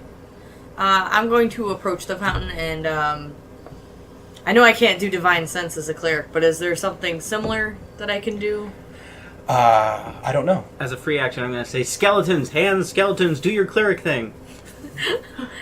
It's good enough for me. You can always use that use the Ask Nikos action. I'd like to phone for help. That's a free action. That's a free action to talk. So, what do you want to do? I would like to turn undead. All right. They're going to make a wisdom saving throw. Yep. Hey, Sarah. Yes. Punch me up for a nat fail. Yeah. So you, what is your holy item? What do you channel through? It's actually on my quarterstaff at the end. There's a little moon trinket. Okay. That I channel. Now, just so you know, they have to be able to see this item. So how is it? I could dip it in the water. Right, you just dip it in the water. Swirl my quarterstaff around what is as I it? can. What is it you yell to do this? You have to say something to channel this magic. What is it you say? I told you they were fucking ghosts! And with that, the water goes boom, a blinding white light just fills the entirety of this breeze. You think maybe the whole water got struck by lightning, but the hands just go limp, and you are pulled back up. I'm blinded by that light. Am I in heaven? I guess I'm not immortal. No. No? And with that idea, bones begin to float to the top. I'm gonna start, like, smacking them away so Breeze can get out of the water with my quarterstaff. Get the fuck away from And as you look at these bones, they're perfectly humanoid, but the skulls are different. What do the skulls look like? The skulls look like humanoid skulls, but there's something more cylindrical, something longer about them. Aliens! They don't look perfectly human. Adela, roll me an investigation. God, I can't handle ghosts and aliens. 18. Adela, you recognize these to be the skulls of the Tritons. Oh, Jesus. I'm just gonna just step back. Everyone by the fountain? Talos. Since you're closest to it, give me a perception check. Alright. No, give me that. Give me that. God damn it. Alright, that is 22. You see something gold is glowing at the bottom. It's far, but something glows gold at the bottom. Guys, there's something glowing at the bottom of this. Breeze, did you happen to see anything? I can't see much now, but when I was in there, all I could really see was the skeletons trying to murder me. Now, real quick, Adela, knowing what these are, you took a step back. Do you want to elaborate? Just stepping back, just looking horrified. Just wanting to just be done with this part. Okay. That information, there's something glowing gold at the bottom. Your treasure is frozen at the top. What do you do? I don't swim well. Hey, Kaz, is there anything you want to do? So Kaz forgot he had Mage Hand. Kaz is standing there, and he's got like one of his hands in his mouth, biting his nails. Like, I have Mage Hand. Why didn't you say that 5 minutes ago? I am just going to turn around and look, and I immediately switch to the season of summer. This is basically this looks like me going Super Saiyan, basically, because all my hair just from the roots up just turns bright yellow. My eyes turn bright yellow. I don't know if the leaves are enchanted to do anything. They turn green. Yeah, they turn green, and I am just the picture of a summer tree, and I just look super pissed. I just feel like, you had that the whole time. I'm gonna get up and walk towards his voice since I'm still blinded, and walk towards his voice Want and me to intelligence throw check? a punch. Yes. Who, Kaz? Yeah, he's gonna try to In punch between Kaz. you and Kaz, fuck you! Oh no. Let's see how this intelligence check goes. No proficiency. I mean, I was gonna get between Nico 16. and Kaz. Yeah, you can find him. Alright, I'm gonna throw like a punch, not a full punch. No, I got you. Just enough to be like, dude! Yeah. All right. He's like, I mean, and he extends his hand, and you see a ghostly hand extend from his, and he just kind of goes, and you see the ghostly hand slide through the ice, as if it's not strong enough to break the ice around the talisman. I knew that.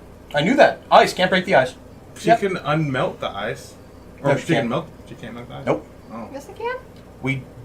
You can just mix such an effect as an action. Okay, because when we were doing the ice bridge episode, Yeah. we were discussing whether you could stop the effects or not, and I believe it was that we couldn't, because you had to bring the water up to melt the ice naturally. Yeah, no. That's where we landed on that decision No, previously, she which can is... just mess up such an effect as an action. Alright, so do you just... Actually, Nikos is gonna turn around and just Eldritch Blast the column. Alright. Roll damage. Alright. Nikos is pissed. Yeah, yes I am. Guess he is very pissed. Alright, okay. That's 9. 9. Nikos just turns around and extends his hand, and wind just blows from it, and it slams against the fountain and just cuts across. It wasn't strong enough. I'm just gonna be like, that is a hell of an ice thing. To be fair, none of this would have happened if we went to the stables. My drop. But the thing we need is there. The stables wouldn't have had it. I mean, we'll have to come here eventually. Have we gotten it yet? Do we have it in our hands? No, but I mean, we need to come here eventually. It wouldn't have been in the stables. I'm just gonna dismiss it. Adela just melts the ice and the water resumes pouring around it. Kaz reaches out his hand, and when he goes to try to grab it, it goes right around it. I also knew that. Just like, it's the enchantment thing, isn't it? I bet you that's the enchantment spell. Kaz's eyes starts left, then right, and goes, yes. So we're back to square one. We still need to grab it. But less skeletons. Is it the thing at the Hopefully. bottom? Is that what the enchantment is? It looks like it's up there, but it's down there. Back to square two. That would be Who wants illusion. to stand on my shoulders? I'm sitting this out until I can see again. Can you freeze the bottom this time? I mean, the creatures are still technically down there, aren't they? They're gone. All of them are dead. Well, then yeah, I'm gonna try and freeze the bottom. Okay. You focus your trident's energy across the surface, and the floating skulls and bones freeze on a thin layer on top of the fountain. A thin layer. Is it not a foot thick? It's a 5-foot cube? Yeah. All right. So you take a 5-foot cube and you drop it right there in the middle. And there is a 5-foot cube, a 5-foot ice cube that you can step on. I'll take that. Okay. I'll step on it. All right, give me an acrobatics roll. Whoo boy. 9. You drop right into the water. Shit. You're able to swim out. Next. I'm gonna say my vision's coming back, and I'm gonna take off my shoes Okay. and step on it and try to use my claws. Just a quick thought. Your shoes are already wet. Why take them off? Because he's trying to use his Try to use claws. my claws. Okay, I just wanted to make sure you weren't like, I'll take my shoes off now that I know. I just wanted to make sure. All right. So He's not Supermaning it. It's All fine. right. So you want to swim across. Did the okay, yeah, swim Skeletons are gone. So Swim you across swim and across, step on. and you can very easily climb up this. Okay. Sad. Give me a wisdom saving throw. Wisdom saving. For no reason.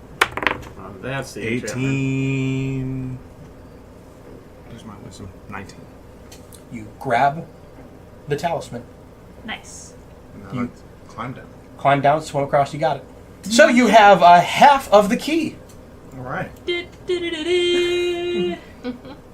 that in your Put my inventory. shoes back on, All right. and I'm gonna toss it to toss it. I mean, you with a bag of holding should probably hold on to it.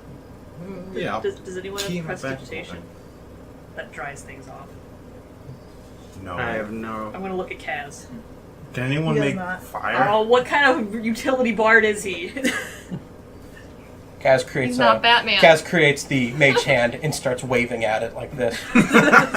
Listen, man, prestidigitation is the most useful cantrip in the world. Why don't you have it? Because I'm a paladin! Well, she learned, and he points to Kaz. Can we just leave this place? All right, let's go back to the tower. We can open it now, right? You have half of the key. Oh, okay. Let's go to the stable. Thank you. Stables or manor? Stables. All right. I'm glad I made it a compelling argument. Because I was thinking that too. As you go walking around, the storm overhead has begun to get stronger. The rain is starting to fall a little heavier. The flashes of lightning are brighter, and the rumbles of thunder are deeper. And as you walk around this manor, start coming around the back, you see that the mud is disturbed and distorted in ways that don't seem natural to the way they've been other places.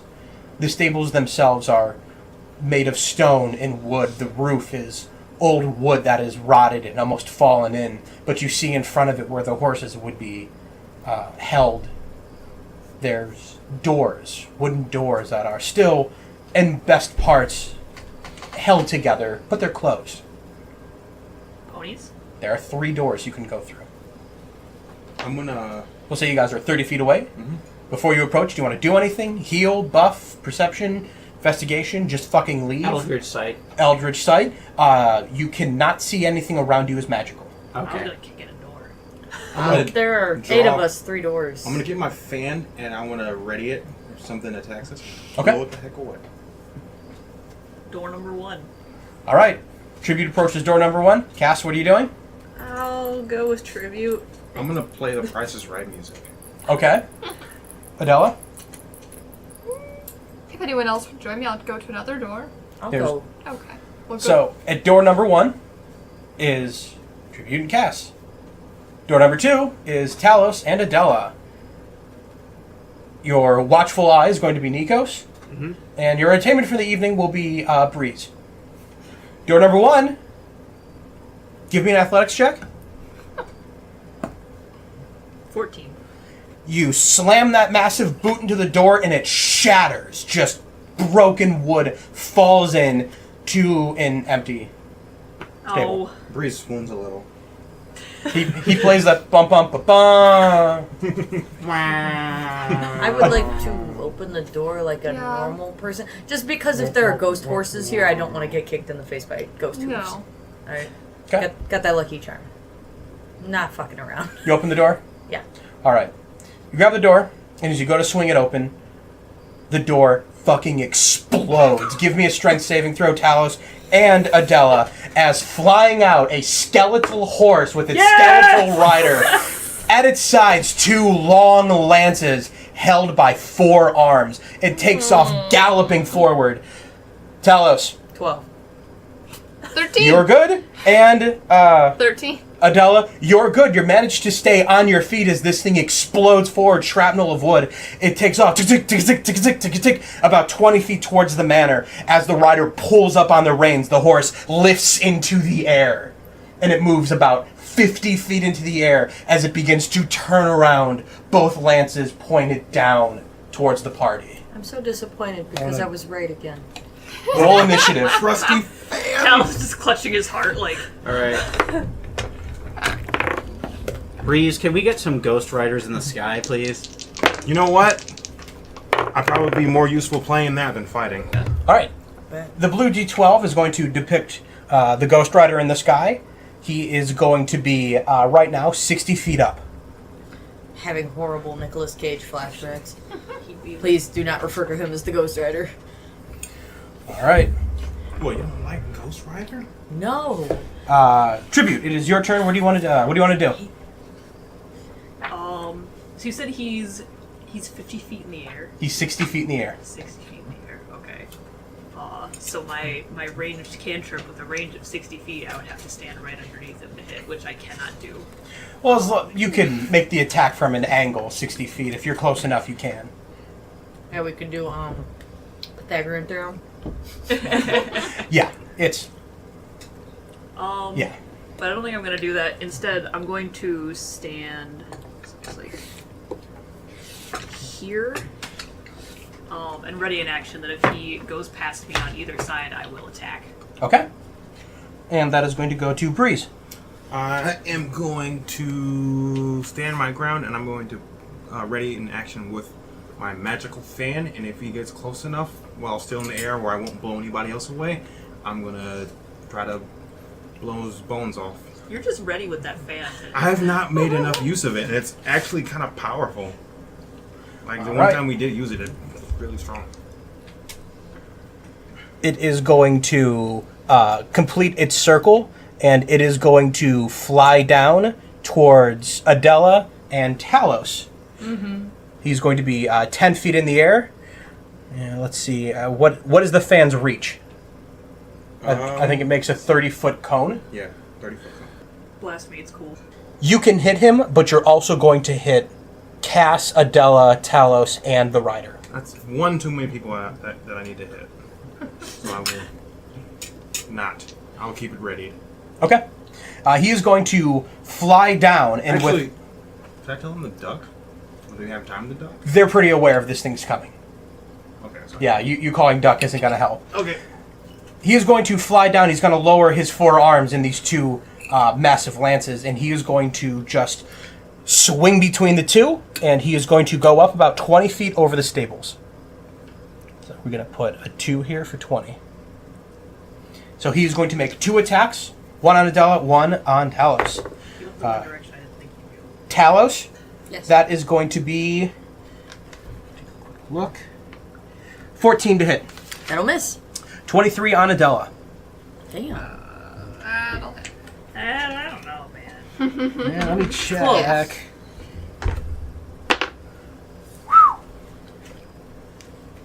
11 points of damage. Ouch, man. Yeah. As the Ghost Rider comes swinging down, Talos is quick to raise his shield and duck. The lance scrapes off of it. Adela turns and tries to maneuver, but the lance catches her and slams into her. Ripping out of her, she slams against the stables. And he flies back up. We set you free, why are you mad? That is going to go to Talos. It is 20 feet away. Does he answer when I yell that? Yes, he goes. He goes, yeah. I wish it was just sands. No. No, this sounds more like papyrus. This is definitely evil papyrus. I don't want to waste the good shit I have this early in the journey. You can always take a. Not now. When? My terror of ghosts is going to cause me to cast Guiding Bolt on this thing. Okay. Is that a ranged attack or... Yeah. Okay. I just gotta look up Statolios. Did you say Statolios? Uh-huh. Like SpaghettiOs, but for stats. Yeah, it's got a range of 120 feet. The horse has a prepared dodge action, Okay. so you will roll at disadvantage. Aiming for the rider, not the horse. Is that a... They're the same. Ew. Yeah. That makes my mental image even worse. Yeah. So it's like a ghost. Wait till it form lands. centaur. I don't want it to fucking land. Okay. A life cleric that's afraid of the undead. I've fallen in love with this character. That's why he became a life cleric. Just- Like, get the fuck away just- from me. Okay, so... Okay, that is... Soft 20. That'll hit. Okay, and that is 4d6 radiant damage. Ooh. That's why I'm like, do I spend this now? Or do I do it later? You better do good, bitch. What? I did say D4. I meant D6. I was like, why? Why I is thought that this? was weird when I saw what Emily handed you. Okay. Oh, good. Good. So that is 20 damage. Okay. Fuck him up. As this thing flies down and Talos is able to deflect it, he quickly turns and grabs the holy symbol at the end of his staff. He casts it forward, and you call down the power of your god, and what is like a flash of lightning comes, and this beam of radiant energy comes down. You see the Ghost Rider turns inverted, and the horse takes the brunt of this damage. Oh, this bastard. Anything else in your turn? I thought they were one. They should take damage together. God damn. No, I think that will be it. All right, that is going to go to Nikos. All right, so bonus action. It's 20 feet off the ground and about. I think we can safely say it's within 90 feet of me, right? Oh, certainly. All right. So bonus action, I cast Hex on it. Okay. What do you want it to have disadvantage on? Let's go with dexterity checks. Excellent. All right. So the guiding bolt's rider is that the next attack that hits it, it gets advantage, right? Yeah. Yes. All right. So I get advantage on my Eldritch Blast. Hex just happens. There's no saving throw or anything. And Actually, that's a flat roll because the horse is taking the dodge action. oh, so it's just It's a just flat roll. It's a flat attack action. Mm-hmm. Okay. Does it affect all rolls against it? Yes. Is it not just the one? I believe dodges any incoming attacks. I don't Take a know look. for sure. Dodge is Yeah. super underused, so it's not on the top of my head. Okay. All right. Going to the, Just to save time, we'll say not against ranged. It'll just be melee only. Okay. So just for now, and we'll look it up later, ranged will have advantage. All right. Your range will have advantage, won't be affected by dodge. All right. Cool. So first one is a 16 to hit, and then the second one is a 19 to hit. 16 will hit. All right. So 10 force damage and 6 necrotic, but it's probably resistant to necrotic now that I think about it. Okay. Seeing this incoming, the rider quickly turns and he takes the brunt of this damage. So the I hate these splitting damage between him and his horse. Anything else in your turn? What kind of ghost fuck has the intelligence? That's bonus to do action this? and action, so that's it. Cass. Don't think it's gonna do much, but I'm gonna try to hit it with my crossbow. Alright, give it a shot. Man, you want crossbows. Look, okay, this is like the longest I've had one. They usually immediately break. Was it advantage? Yes. Okay, just making sure. The next attack had advantage, which was Eldritch Blast. So just re-roll so you do not have advantage. That's Okay. why the advantage was there. Man, Okay. lucky ducky Yeah. you. Why? What was it? I couldn't see. I don't know. I thought one of them was a 1. Not too bad. Is that a 10? Yes. Okay. You should put your glasses on. Yeah, I probably should. Yeah, I put Yeah. my glasses on to see your That's rolls. 15. 15 will hit. That is 5 damage. Okay. The rider is going to turn and take that shot. That is going to go down to Adela. Okay. You know what I'm about to try doing, don't you? I mean, go for it. I'm going to cast Ice Knife. I knew it. It's a really good idea. Yeah. Yeah. Alright, go ahead and make the attack. Okay. I need this to miss really bad, guys. Just send all the negative waves this way.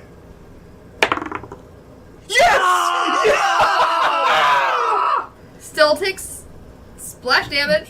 If it lands, you threw it in the air. It just sails away. No. It does say Hit or miss. explodes. The shard explodes. The target and each creature within 5 feet. It's bullshit. That's 16 out of That's DB. ice knife, baby. That's Yeah. dodge Dex action. saving throw. It has advantage on that for taking the dodge action. On Anyone can advantage, crit fail. Doesn't matter. it's hexed. Alright. Yeah, You're 'cause right, it's hexed. Alex. Yeah. Yeah. Oh, I'll re-roll him. No, it fucking failed. Okay, so it's gonna That's be taking bullshit. 10 damage. Because it just sails by and goes, "Oh, you missed." Basically, Yup. It's a sentient grenade. yeah, it's an ice It grenade. is bullshit damage. 10 damage. Okay. I love ice. Hey, man, Right. if that knife can kill party members, it can kill this fucker. Yeah, well, a lot of the enemies are going to have this now. So here's what happens. The skeletal rider is, he slams down to make the attack against Adela. An Eldritch Blast flies out. It's followed by a bolt. It's trying to just tank as much damage as it possibly can. It reaches its 20 feet, and it turns. And it seems like it's coming down to move towards, which is going to be Breeze and Nikos. Kind of the general area that damage came from. Adela, trying to time the ice knife correctly, just hurls it into the air. It sails. He's able to just kind of move around it, but just as it sails past its head, it explodes against him. The rider just braces against it, filling his skeletal form with these ice shards. He grabs onto the reins to try to steady the horse, but something is wrong. The horse is dead. He is now plummeting down 20 feet at a vertical angle. He is going to just fall. That is going to be 2d6. Punch the screen damage. Punch the screen. Courtney, go ahead and roll me 2d6 for his falling damage. Nice. Hey, Another 10. That's pretty good. Yeah. He slams against the roof of this stable, breaking through, landing right in front of Kaz, who lets out an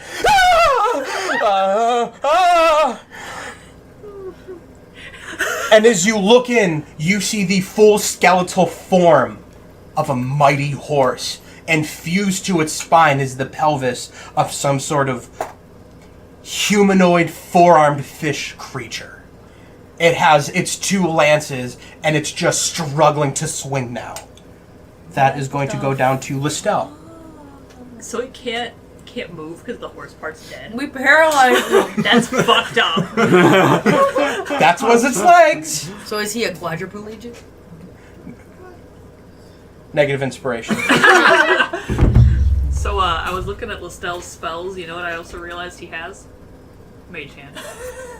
Man. I mean, not that it did anything for us anyways, Listen, she was under tributes. I forgot about it for a second. Well, it's his turn. Nothing weird seemed to happen with Nikos's necrotic damage, right? You really couldn't tell from this distance. Okay. You know what? Fuck it. What's the worst that can happen? He's gonna try Chill Touch, because I don't want to spend a spell slot here. Okay. That is going to be a range attack at disadvantage because he is prone. That's fine.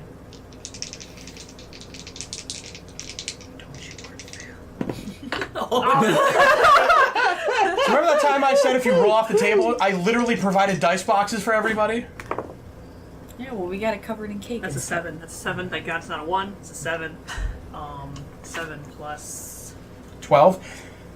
Lestel pulling his boot out of this heavy mud, trying to get into battle. He opens his book, his eyes glow white, and he extends, and a skeletal hand reaches out. And as this horrible skeletal creature is inside waving lances at the terrified Kaz, a skeletal hand enters and tries to grab it. A horrifying scream comes from the inside. That is a miss. Yeah, I figured. Anything else on his turn? No, but I should roll for his port. I will roll for his port. Oh, fine. 12 out of 10. I should have rolled for his port. I should have rolled for his port. But I believe that is all. Alright, that goes back up to Kaz. Oh, poor dude. Have him roll me a madness. Oh. Okay. It's just flat roll for him, right? Or for everyone? That is Constitution plus Wisdom. My sweet boy. 11. He is horrified. He is terrified. He is scarified. He is going to have to run out of there, taking an attack of opportunity. 17 to hit. Yeah, that hits him. 14 points of damage. He's down. As he goes running out, too afraid to act against this thing, it just reaches out with one of its lance and tears across the back of his armor. Where did he get to? He moves At least to the and door. just drops right in front of everybody onto the ground. That goes down to tribute. Cool. I'm gonna pick up Kaz. Okay. I'm gonna intentionally move. If I drag Kaz out of the space, would he take a second attack of opportunity? 10-foot reach. Then I'm going to deliberately move between the rider and Kaz, so Okay. I can move him out. So if the attack of opportunity hits, it'll be against me. All right, he used his reaction already. Forgot about that. So I'm just gonna pull him out of here, and we're gonna give him 2 lay on hand points for now. Okay. I'm trying to conserve those. Anything else in your turn? Lay on hands is an action, so I can't do anything else. If you can't use it now, when Breeze. can you use it, Sarah? I'm gonna For when y'all are walk dying! to the door, and I'm gonna fan him Okay. All right. right you, into the building. Yep. you take a big lift with the fan, and as you slam it down, a gust of wind destroys the stables around him. Do you have written down what needs to happen here? I think I did. Excellent. So, he is going to make a strength saving throw, and he is going to be, if he fails, he will be pushed back 15 feet. Yeah, he can't have a dex save, that's for sure. Oh, no. I am actually certain this is a strength. Yeah. I'm pretty sure of that I was because just saying you have you to can't, resist like, against it. Yeah. Yeah, no, he'd be fucked on that. That is a 16 at base 18. Yeah. So he just kind of pulls underneath the skeletal corpse, and he moves back a couple feet, but nothing happens. And I will give Cass some bardic inspiration. Anything else? I'll put my fan away and draw my actual weapon. Okay. Oh no, I'll draw my pistol. Draw a pistol, All right. and then that'll be the end of my turn. The Ghost Rider is going to move his maximum distance, 10 feet. All right. You are within his 10-foot range, along with Cass. Yep. He will make one attack on Breeze. 23. Hit. One attack on Cass. 21. Hit. All right. Breeze, damage. 11. Ooh. Cass, 9. It seems like dragging a dead horse around is being more effective for him now. That is going to go to Talos. Alright. How's he looking? Not great. He's literally beating a dead horse here. Alright. This is gonna be a first. I'm gonna do lethal damage. Because it's a ghost and he's not alive. And I don't care what you say. Okay, yep, that's fine. So I'm going to attack with a mace. Which you guys probably didn't even know I have, because I No. haven't used yet. Why would you have a mace if you don't do lethal damage? Because of ghosts. He pulls it out. It literally Ghostbuster says symbol on the it. Ghostbuster on it. Please let that be canon. Alright, that is 17. That'll hit. Talos heroically puts away his staff, draws his rarely used mace, runs over, and starts slamming it down on his skeleton on the ground. Yep. Just caving in the head. That'll be 4 damage. I'm picturing this like a grandmother slamming a shoe on a cockroach. Pretty much. You slam it down on the spine and you see some of the ribs burst out from underneath of it, but it's still struggling with these lances. Anything else in your turn? I would like to step back after hitting it. Is that possible? Like disengage? Like, You cannot disengage. That takes an action. you could Okay. make a 5-foot step, but you'd still be within the 10-foot reach. Right. Right. I'll still do it. That way I'm like closer to my party members. The only area you could step back into is the spot occupied by Adela. Okay. You cannot share that spot. You'd have to move out of his reach. Okay. Then I will stay where I'm at. Okay. That is going to go to Nikos. I have line of sight, correct? Sort of? Yes, you do. Alright, cool. All I need is line of sight because the first thing I'm going to do is bonus action, my Celestial Healing Light ability. I'm going to spend 2d6 of it. So, you get 8 HP back. Alright. How much does Breeze get? 8 Eight. HP. See, how come his healing light's a bonus action, but lay on hands is an action? Well, because I have I don't- 3d6, which only refresh in a long rest. So I just use 2. I don't want to hear about it from the heal tank, okay? The Listen, tank man. that tanks damage then heals himself? No, I'm good. Yeah. You know what? You're right. That's why. If Yeah. someone in the middle of combat, I go 50 lay on hands to me, and then fuck this guy. Yeah. Divine strike, divine strike. Yeah, and you get a fixed number. I have to roll. That's the Yeah. other thing. Bonus and action gone? Bonus action gone. Standard action. I'm gonna cast Sacred Flame, which requires a Dex saving throw. Which he has uber disadvantage on, being prone and the hex. 10. Yeah, I don't know. All right, so we established earlier that for DC throws, you roll the D4. It would auto fail because 8 plus your spellcasting modifier puts you over 10. Yeah. So I just want to see. Sure. I just wanted to try it. So it would have been a 14, a DC 14. it fails. It fails. He takes 3 radiant damage. All right. Nice. Unfortunately, the hex doesn't also kick in You because it's not a net hack roll. You extend your hand and leaves pour out from your sleeves. They glow around him and stick to the bones and they begin to burn him. Gross. That is going to go to Cass. He's covered in glowing leaves. Green, summer leaves, yes? Rubbing your skin. Burning leaves. They're burning. Okay. I'm gonna kick his ass for downing my brother. Get 'em. Okay. Egg's gonna give it to you. That's basically what's happening right now.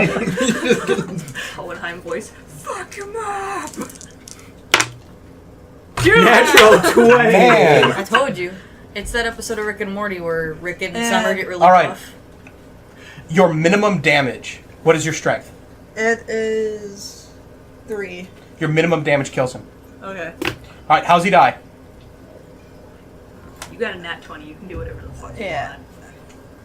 want. 360 no scope.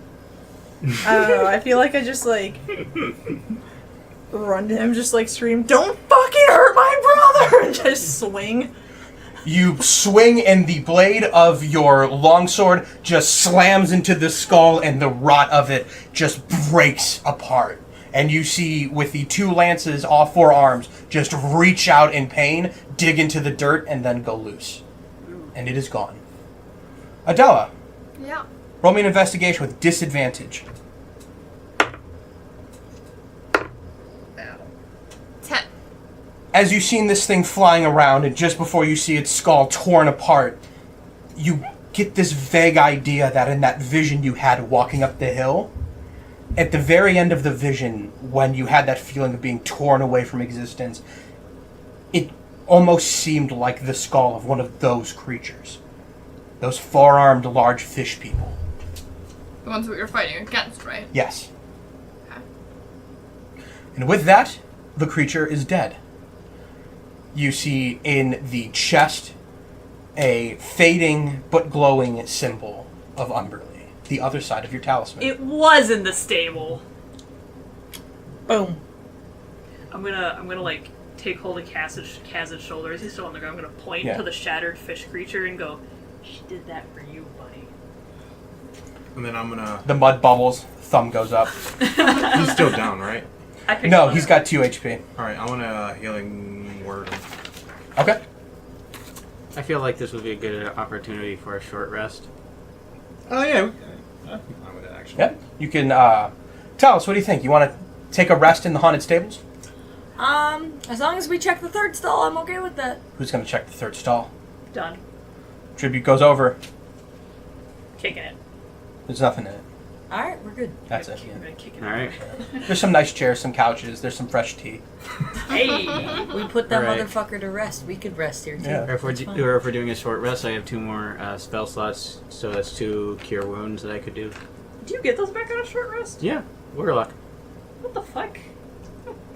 Do I get mine back? No. No, those are no. Then Do I get mine back? I'll save mine then. That's why I'm like, really? So the How point much- of the short rest is just to heal? Yes. Alright, You so sit do down to it. heal. Some things you lose, some things you get back on a short rest. Channel Divinity? No. I don't get my healing light back though. So Still. yeah, still. Warlocks can be good for a short rest, but we don't have the staying power of like if you only have 1 battle of a day. Do the bards have their Song of Rest yet? No. Okay. Roll your hit die, add your constitution. You have 2 you can roll. Mm-hmm. You have 2 hit die to roll. Mm-hmm. And if anyone needs extra healing after that, because I'm getting those back. So I didn't spend anything that I could get back. My hand started shaking and still shaking. Aw. Yeah, Adela's just annoyed. False goals a bunch of my people. Yeah.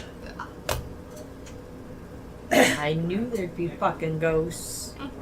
I'm just saying. But hey, if we step out of the castle now just to take a break, we'd be the first ones to leave this castle alive.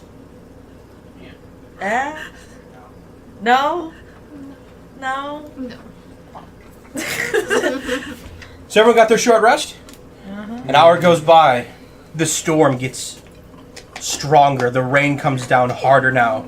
The lightning and the thunder are very close together.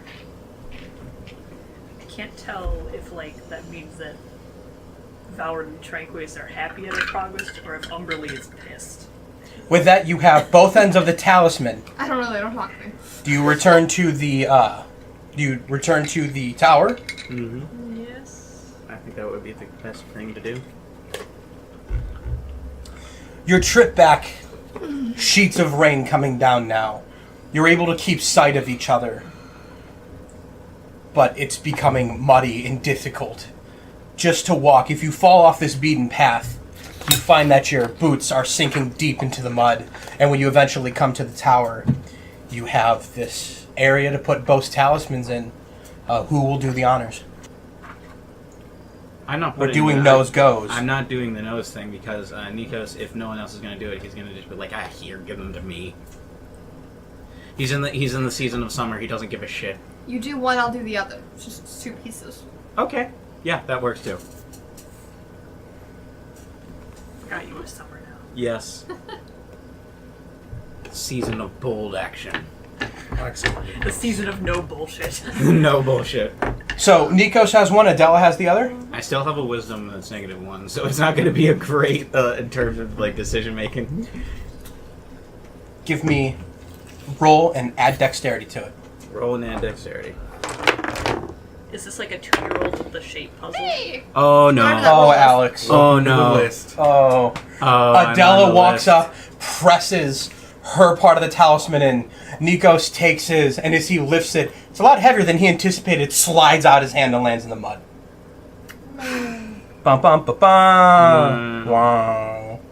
Did it break? No, it's fine. That's your first recorded critical. All right. Nikos is just going to start swearing in Sylvan. Cass can Which- understand that. Cass, you're- want to blush? No, I'm just kidding. And then he's gonna try picking it up again and putting it Yeah, he back just in. goes right in. All right. The talisman sinks in, connecting, making a whole talisman now. They fuse together. And as they do, the talisman section pops open and swings like a chain on a gate. The door now creaks open, and ancient dust is pushed out. And as you look in, sconces on a winding staircase straight up begins to light as you step in. Who's walking up the stairs? All right, good. Throw me a perception check. That's not ominous at all. I'll go.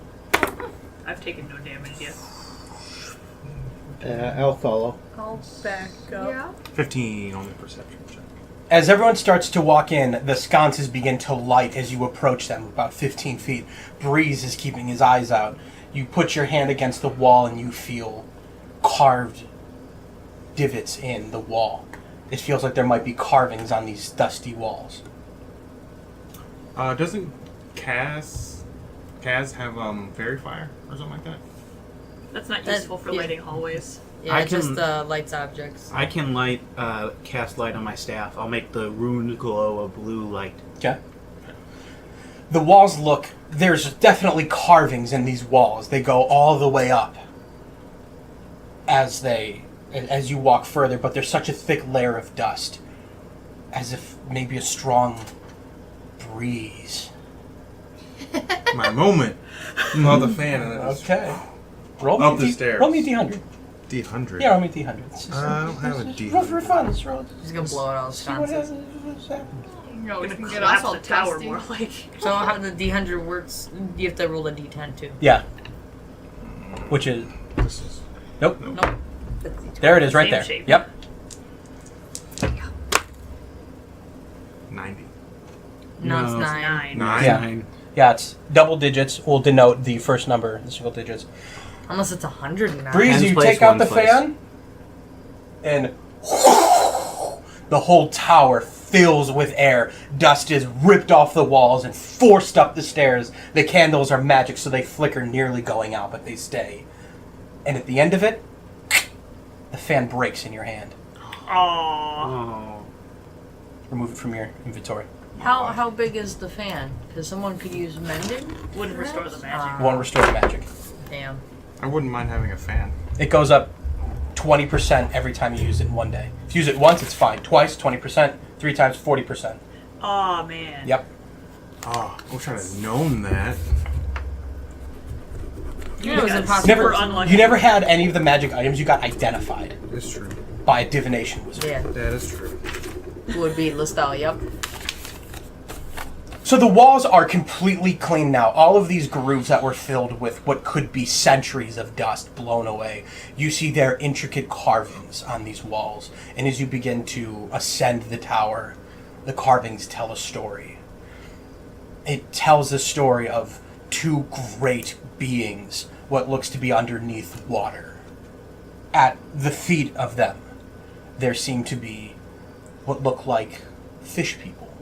Adela could quickly identify these as the Tridents. And as you walk further up, you see that there is a great hand from the sky. It comes down and it rains lightning into the water.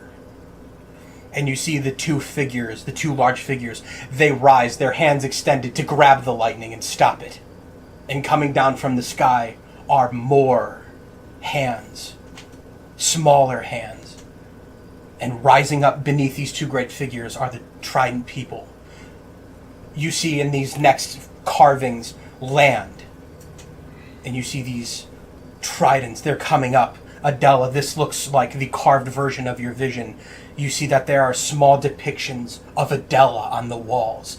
Several Adela mixed amongst these trident. And these four-armed, armored fish-like people. They're a massive battle. And in the sky, the massive hand has reached into the ocean. And you see only one, the masculine figure, wrestling with both hands, trying to force it back. You see no mention of the female figure. But in the back, you see there is another hand lying still beside him. You see that hand push that figure further and further down. This war that is waging on this land is met with this great glowing figure from the sky. This feminine figure with this massive trident. It looks like a much bigger but somehow different Adela rains down, and these four-armed fish people are sent flying. And this battle continues on. But you don't see any more of this masculine figure in this hand from the sky. It focuses on just this feminine, masculine figure fighting through waves. You see these four-armed fish people flung to the sides, the tridents running them through with several spears and tridents of their own. The Adela figures beginning to just tear into them, these vicious battles going on. And then as you become closer and closer to what is the top, you see that this feminine figure stands in front of this towering iron monster. And what goes on depicts a battle that just throws away the lives of the tridents and these four-armed fish people. You see tridents broken in the air over these four-armed figures. And ultimately, at the very end, the last depiction is this iron figure, now the size of the masculine figure at the bottom of the ocean, and laying back, her arms limp, a massive spear through her chest. And you come to a solid door. Tribute. Does this iron figure look familiar to me at all? Roll history. I was gonna ask if any of the stories sounded familiar to me at all, with like sailor stories. I got 4. No. Talos, roll history. Okay. I was referring to Saywin, which happened like a day ago. No. Okay. 13. These carvings do, in your mind, bring up stories you've heard of Umberlee's wrath. You have just a very brief knowledge of the War of the Gods. When Kratica was formed, the gods would war with each other over dominance of land. This is the closest thing that comes to mind. Alright. Do I have any idea? Like, I know one of, like, I'm guessing one of the figures is Umberlee. Do I have any idea about my goddess in there? I'm just not involved. You've seen no depiction of your god. Just wanted to keep an eye out. Goddess. Anyone else? Tribute again. So you said there's like multiple Adelas. Does it mean there's like multiple people who look like Adela in the battlefield, or is it kind of like the way that like Egyptian hieroglyphs will kind of depict the same person in the same mural multiple times, but it doesn't mean like, oh, there's multiple of this person. They're just showing different places. Can we kind of tell that at all? Just seeing the carvings, you kind of get the idea a template was made to make all of the repeated figures. You can't really tell. There is no discernible answer here.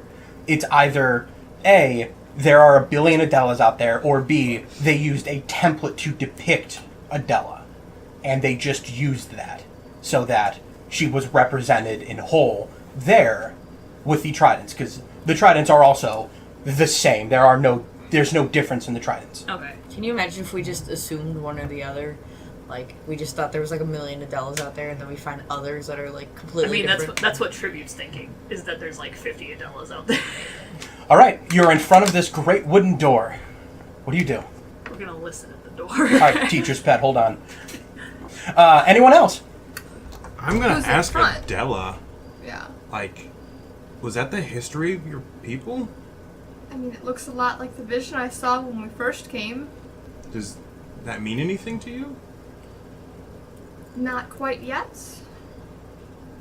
I'm trying. I don't have many of my memories. Okay. Anyone else want to ask Adela questions? I mean, if she doesn't have any of her memories, I don't. Yeah, I'm trying to piece together myself. Yeah. If not, I'll do a perception check on the door. Okay, go ahead, give it a roll. It's a 10, 11. 11? Yeah. you see what looks like the handle, which is metal, is electrified. Oh. Hey guys, this handle's electrified. If anyone's immune to electricity or has like something that would not conduct electricity, they should be the one who tries to open the door. Does water conduct electricity? Yeah, it does. Does Mage Hand conduct electricity? I say, giving a pointed look to Kaz. Kaz says, "Does it?" looking at Listel. Listel goes, "No."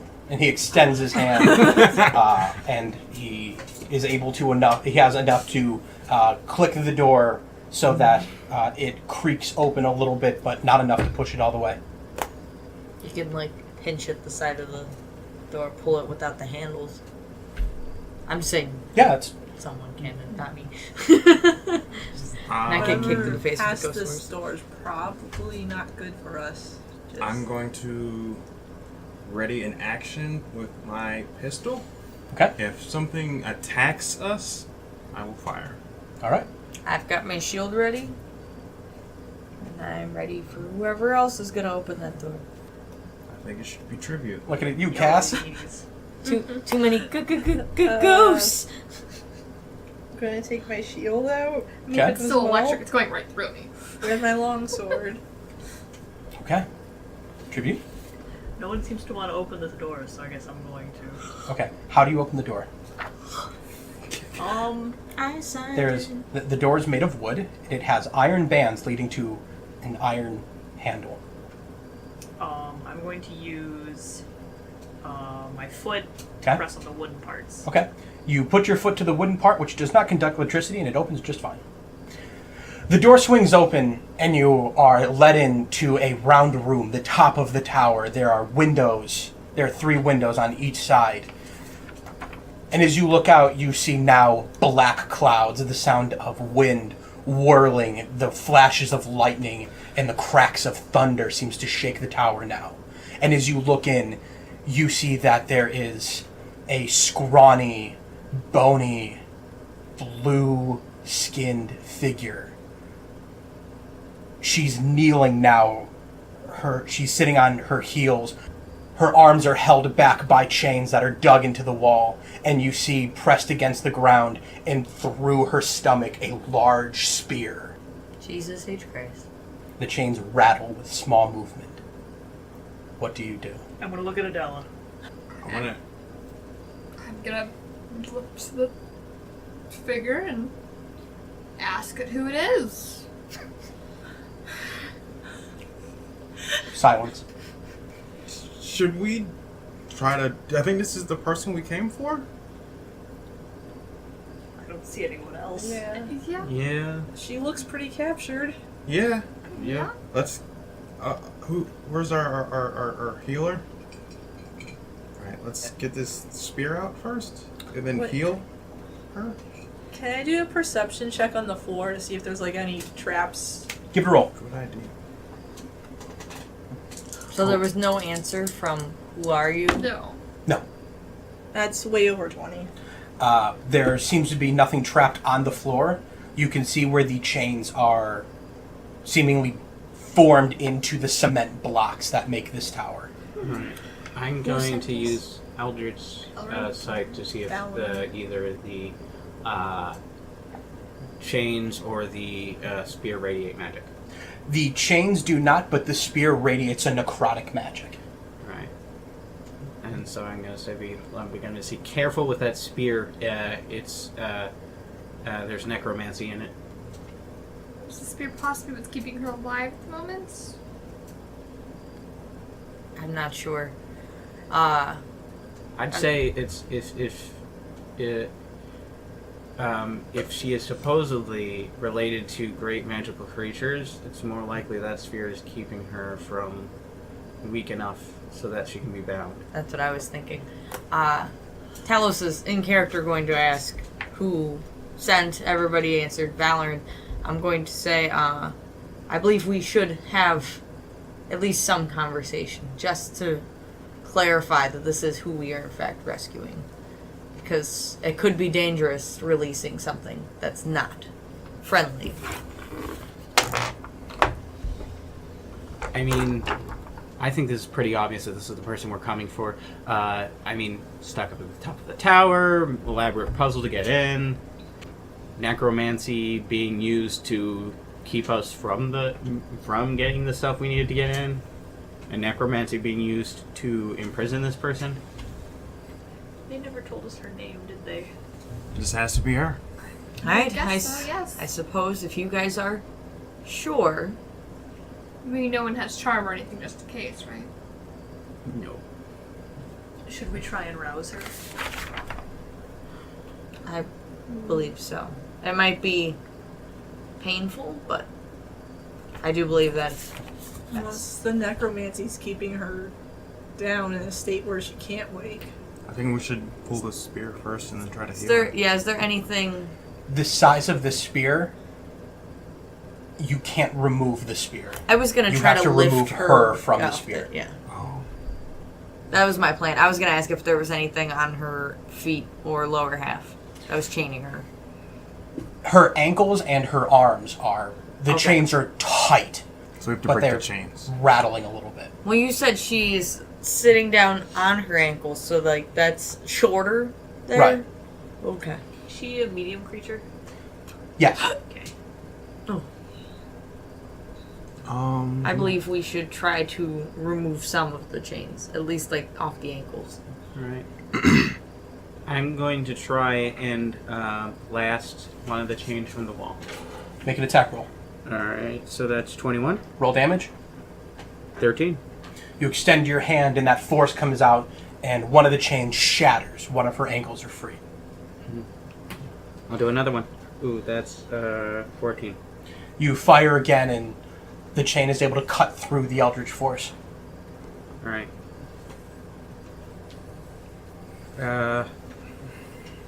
I'll try one more time against the same. Ooh, natural 1. Again? Yep. These dice are not. They do not like me. He's just playing catch up. Yeah. Yep. The eldritch force comes out, and it cuts through. The chain cuts through it again. Does anyone else have anything they'd like to try? Cass pipes up and says, Can somebody just hit the chains?" I can try to hit the chains. Okay. Roll to attack with advantage. I almost wanted to be I like, could go shoot ahead, the Cass. chain. Go ahead. Roll to attack without advantage. I'm gonna point blank it. Okay. Man. That sucks. That is 8. With 14.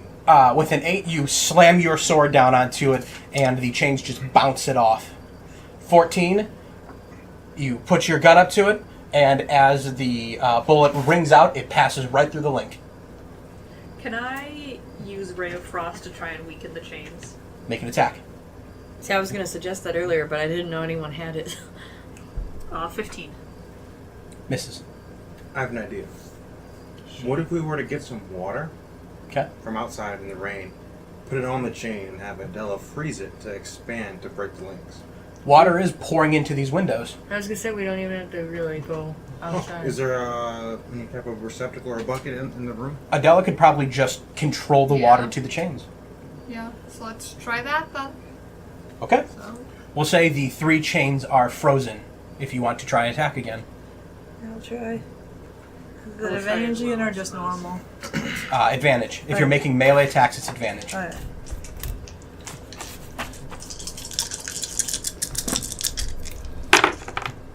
Not 20. Oh. Nice.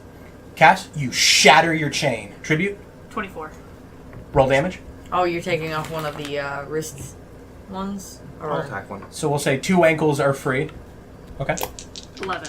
11. You shatter one of the chains against her wrists. before we completely remove all the chains, I would like to see if I can lift her body enough to get off the spike while she's still got one wrist. 19. Roll damage. Dice was already thrown, the attack goes. It might not be enough to break it, though. True. What do I need? A D8. Because just because we're here to save her doesn't mean she's friendly. 5. 5. You slam into the ice, and you see the links begin to pull apart, but they have not yet broken. Okay. Alright. I'd like to try to remove her from the spike before we completely free her. The last chain keeps you from moving her. I mean, you couldn't, like, lift her body with... No? Because the spear doesn't go straight up, it goes like that. Yeah, that's why I was trying to, that's why I wanted to lift her legs. So you could lift. You could get her legs out. You have to, pull her forward. Yeah, you could get her legs out from underneath of her, but you can't move her forward because the chain is taut. Alright, then. Yeah. I'll do another attack. Yeah. Okay. Hit. Roll damage. 4. It's just holding line. It's like one little sliver of metal. So- It hits, it breaks. Man. They did it in one hit. Yeah, so Cat tribute cup and just shatter it, and Breeze is like just repeatedly slapping. I mean, let's be honest. I have negative strength. The last chain breaks, and she just is slump on the spear. Alright. Let's lift her up. Let's get her up. Who wants the legs? Who wants the upper body? Figure it'll be easier that way. I took the legs last time we I- carried somebody. I'll take I the legs. feel like we should have Adela in view. Alright. Just So Breeze grabs the legs, who grabs the chest. Suppose I will. I can help. Okay. The three of you, you're able to push her up. And as you do, you see fresh red blood begin to run down. But as it does, it freezes. And as you lift her up and over, a massive hole in her gut. You lay her down, or do you carry her? What all is in this room, or is it just the spike and chains? That's it. Nothing else. Okay. What were you gonna say? I was gonna say we should lay her down. That's what I was gonna say. I'm gonna cast Spare the Dying just in case. Okay. When you lay her down, you cast your Spare the Dying on her. And you see, just as Adela controls the water, water begins to come down and pool in, and the pools of water around begin to circle around her, and they begin to fill her stomach. And you see that water begin to turn to ice. And the ice crinkles more and more until it completely fills the hole in her stomach. And she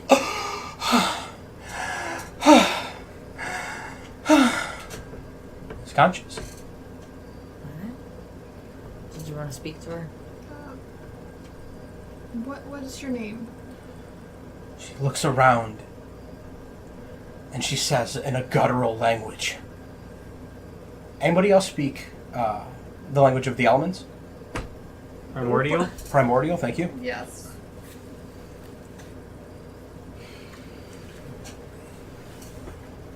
I know for a fact I don't.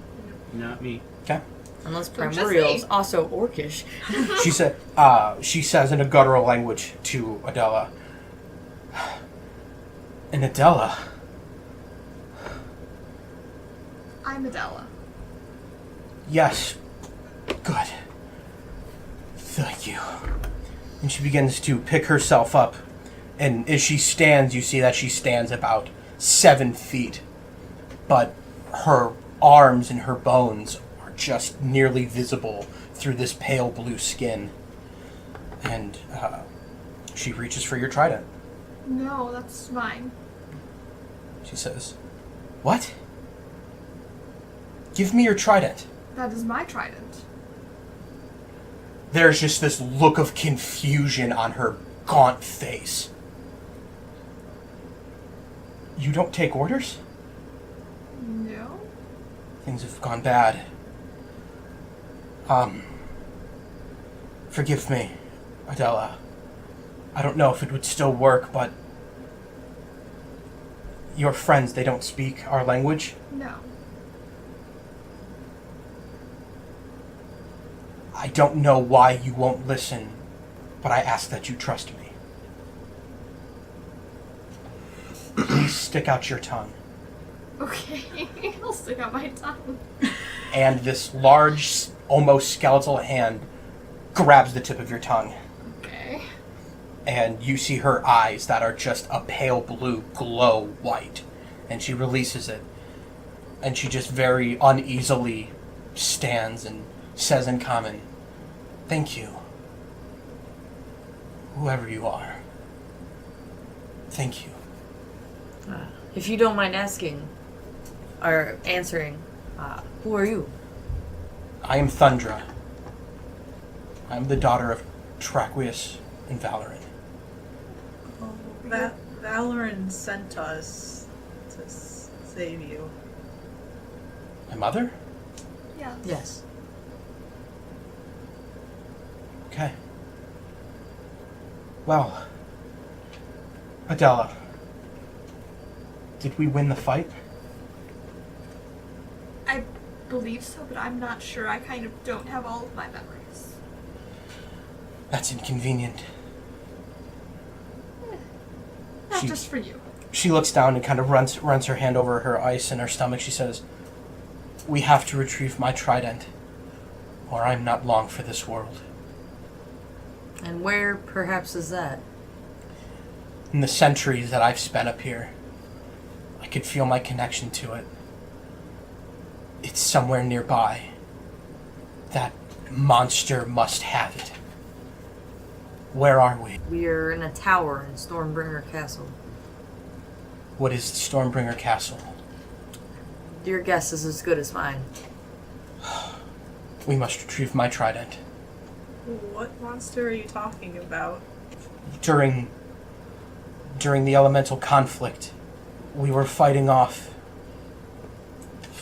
My father Traquius had sent myself and the Tritons to reclaim land that he and another have claimed. But Umberly struck back with a force we couldn't prepare for. A battle raged. I would be the last to say I was not enjoying it. But it had some armor that I couldn't penetrate. The last thing I can remember is that spear plunged through my gut and seeing my people murdered. I don't think we won this. I'm sorry to say it doesn't sound like you won either.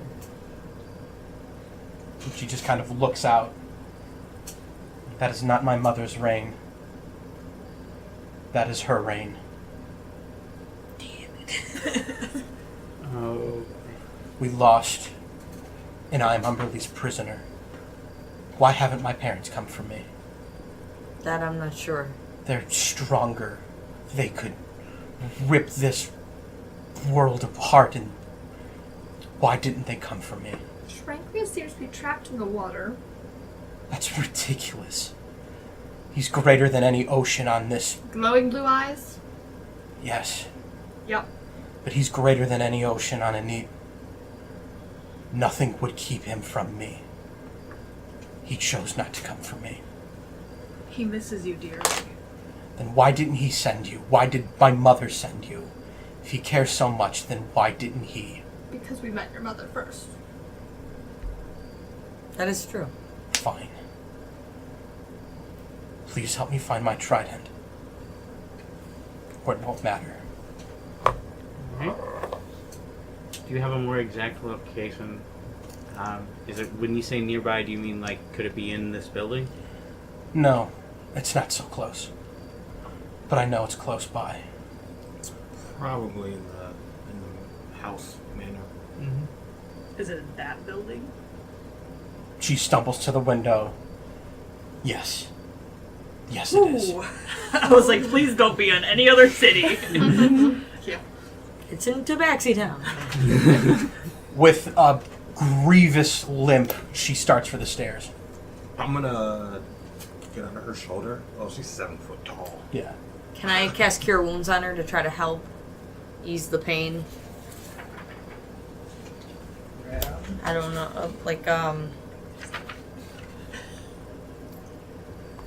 And then can I also cast Healing Word? As the two of you go to approach and begin to charge your magic, you see that around her skin, around where the wound is, you see that it's beginning to peel back. And the ice is beginning to fill it. She needs her trident. You get the idea that she doesn't need to be healed. She needs to be fixed. Yeah. Mm-hmm. Alright. I'm gonna save her magic. Yeah. She starts down the stairs. It's slow for her. she's like 7 feet tall, you said? Yeah, I'm gonna try to help, like, carry her a bit down the stairs. Okay. With enough help, you're able to get down the stairs at a fair time. When you walk outside, you see that these black clouds are now beginning to swirl. But what looks like there are gray clouds mixed in. And as they begin to twist and turn, it almost looks like something's trying to force the other away. The rain is almost coming sideways and down straight away. You get the idea that something ahead of you, terrifying, awaits, but something above you is much worse. You're outside now, and the manor is to your right. Now, do we take her with us through the manor? Or... I might be dying, but I'm not missing a rematch with that giant monster. Not even in this condition. I'd rather die proud than live as a prisoner. Plus, if she comes with us, she gets the trident faster. Yeah. That's true. And she'll be able to guide us towards it a little bit. That decides that. I'm gonna reload my pistol. Okay? As you approach the house, the massive wooden doors in front of you, they're easily pushed open. And what you see now are brown, decrepit walls. Pillars that seem to have iron bands around them are holding up a second floor that is just roughly kind of holding onto the wall like a halo around it. You see all around there are suits of armor with 4 arms rusted away. Some of them have fallen to a pile. And in the middle, you see this 15-foot massive armor. Red and gold it stands. And in the middle of this chest plate, floating a large trident. And as the door opens and she stumbles in, you see the trident begin to shake and crack with electricity. The armor begins to shake too, all 4 arms raise up. So, as this iron golem begins to animate, Thundra yells out, "We don't have to fight it. We just have to get the trident out from it." And how do we do that without fighting? Mage hand. The best we can. Oh yes, very Not an answer. You all look around and you see that the pillars are bearing a great weight, and the pillars do not look well fortified. Oh, that's what the dice are for. I thought they were many tiny enemies on top. Yeah, I was like, oh yeah. shit. So, someone clever may find a way to make that work for them. Boy, that ain't me. Man, Wisdom Squad. Guys, can we bail? It's not like we went that far. If we One of you leave, could go get it. will the golem It's on a cart. deactivate? If it's I away don't, from I what's don't her think name? she would leave, though, right now. Yeah, we need to Someone get her could the literally go get the cannon. trident. I'm just saying, Lestel and Kaz. Go get that cannon. Taking a picture of your setup. Can we do Yeah. that? Yeah, you can do whatever you guys want. It's D&D. Hey, I'm just saying, this is a challenge 16 creature. Oh. So, starting off the round is going to be Nikos. Thank God it's not me. Alright, so you said the pillars are obviously holding up a great weight. Correct. Shoot one of the pillars with Eldritch Blast. The plan seems to be not fight this Okay. thing. Where you're seeing it now is he's nowhere near the pillars. Oh, he's no. If the pillar were to fall, it would probably not affect him at all. Alright. The pillar were to fall. It would We probably could set up an action. Here, we can talk. Reaction, talking is reaction, right? Wait a Yes. minute. By the way, you'll say the arena goes beyond these pillars here, so you can go in between and outside of them. We'll say maybe 15 feet beyond. in I any make a direction. minor illusion of another version of Adela. No. I don't know about the multiple Adelas. Well, she said Anadella. But she said that in Primordial. Primordial. Oh, that's true. And I make a minor illusion of a trident fighter to the left of it. all right, so that'll appear there. That is your action. Mm-hmm. Okay. That is going to go down to tribute. Do we have a plan? I'm just gonna yell, get it towards one of the pillars. Alright. Then I will go 530. That's 60 feet. I'm gonna shoot a ray of frost to try and direct his attention. Okay. Go ahead and make an attack. That slows his movement as well, doesn't it? It does if it hits. Where'd that go? 16 plus 5 is 21. Barely hits. Whew! At least it hits. So his movement is slowed by 10 feet. And that does 8 points of cold damage. Okay. Maximum. Ooh, boy. Really hurting it here. Listen, man. Cantrips is it's my last resort. With that, that is going to go to the golem. And it is going to make... it is going to look over to the visage of the trident fighter, and it is going to make an intelligence check against your saving throw. So go ahead and roll your saving throw. I'll make an intelligence check. 12. It is a 13. So with that, it is going to move, and it is going to reach down and try and grab Adela and try and grab Nikos. Nikos, go ahead and give me an athletics or acrobatics. I'll go with acrobatics. 21. Okay, as it reaches down for you, you're able to swiftly jump between the two arms, and it quickly misses. Adela? Oh. 7. It reaches down and it grabs Adela. It is just going to turn and throw you over its shoulder, throwing you into a pillar. 9 points of damage as you are slammed against this pillar. All right. With that, it is going to go down to Kaz. Is there anywhere stable to hide? Outside of this room. But that puts him outside and he'll have close to no visual on anything. He'll just go... There's like 15 feet this way, right? Yes. Okay. Just go over here, I guess. Yeah. Hide behind the person who dragged him out. Yeah. Yeah. Kaz is using your shield. That's acceptable. He's allowed to. I guess just... And then just give me a bardic inspiration, I guess. All right. That is going to go down to Lestel. Let's try one of these boys. So Estelle is going to 5, 10, 15, 20, 25. Gross, and that's basically the wall structure. And this thing is definitely tall enough that he can shoot at it above Cass, right? Oh, yeah. Okay. We're gonna try a witch bolt. 17 plus 5. Hits. 22. Cool. At level 1, that's just a D10, right? Witch 12. bolt. D12. Better.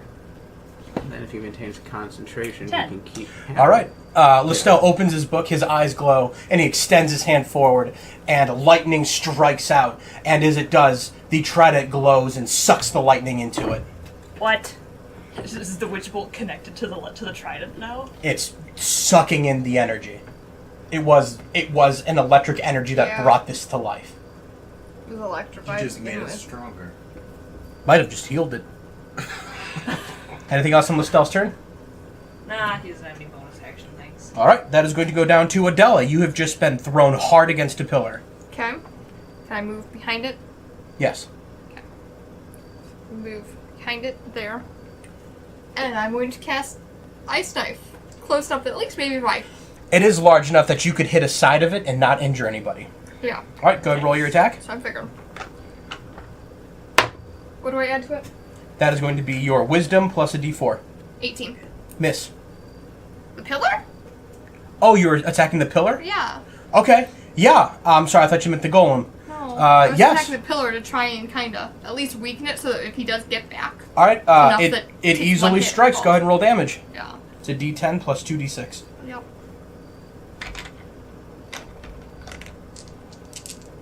Check.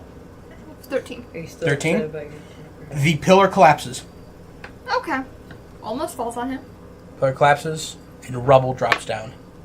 I mean, he was right there, so it almost hits him. Anything else in your turn? No. Or you know, yes, move backwards. All right. So they're at least 10 feet. That is going to go down to Thundra, who is going to move 5, 10, 15, 20, 25, 30. And she is going to try and intimidate. Thundra drags herself under one of these, under this walkway that seems to be breaking apart. The golem turns to face her. And that is going to go down to Breeze. Okay, I want to use my cat's agility. Okay. And I want to sprint to the illusion. Okay. Running behind him, he's focused on Thundra. So, do you want to occupy the space of the illusion? I'm gonna be right next to the pillar. Okay. This puts you in distance. If it falls, it will fall on you. Yeah. Okay. For now. That's only your movement. You have bonus action and your action. For my bonus action, I want to cast Healing Word on Adela. Okay. So that's 1d4 plus your charisma. So it's going to be 4 healing for Adela. All right. That is going to go down to Cass. I'm gonna. Join everyone else? Yeah. 10, 15, 20, 20. So I'm gonna just go right here, and I'm just gonna like bang like my sword against my shield. Okay. Try to get its attention. Okay. We'll call that a bonus action. Oh, okay. I don't have an action that I want to do at the moment. Free action. I want to tell Cass I'm trying to lure him closer to me, and I'm going to move a little bit further away from the pillar, and I want to cast Thunder Wave and try to knock the pillar down. Okay. So it'd be better if you're not close to me, because I don't want to hurt you guys. Well, I already moved. I know, but Okay. yeah. Yeah. I guess that's my turn, because... Talos. I wanted to move towards the pillars as well, but kind of in the open. Can I actually go closer this way to Yes. Cass instead of 5. ducking in? I'm going to cast Guiding Bolt on it, trying to see if I can get its attention. That's Okay. everybody else has done. All right. Noteworthy, Thundra was able to get its attention already. Yeah, but Thundra is exactly who we don't want it to have its That attention creates a on. nice breeze. Okay. So, Go ahead and make your attack.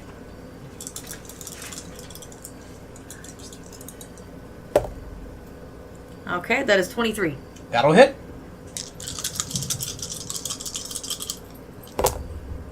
Damn it! Alright. So that is 10. All right. The radiant energy shines down on the armor, and you see some of the water and the dirt just burn away. All right, that is going to go back up to Nikos.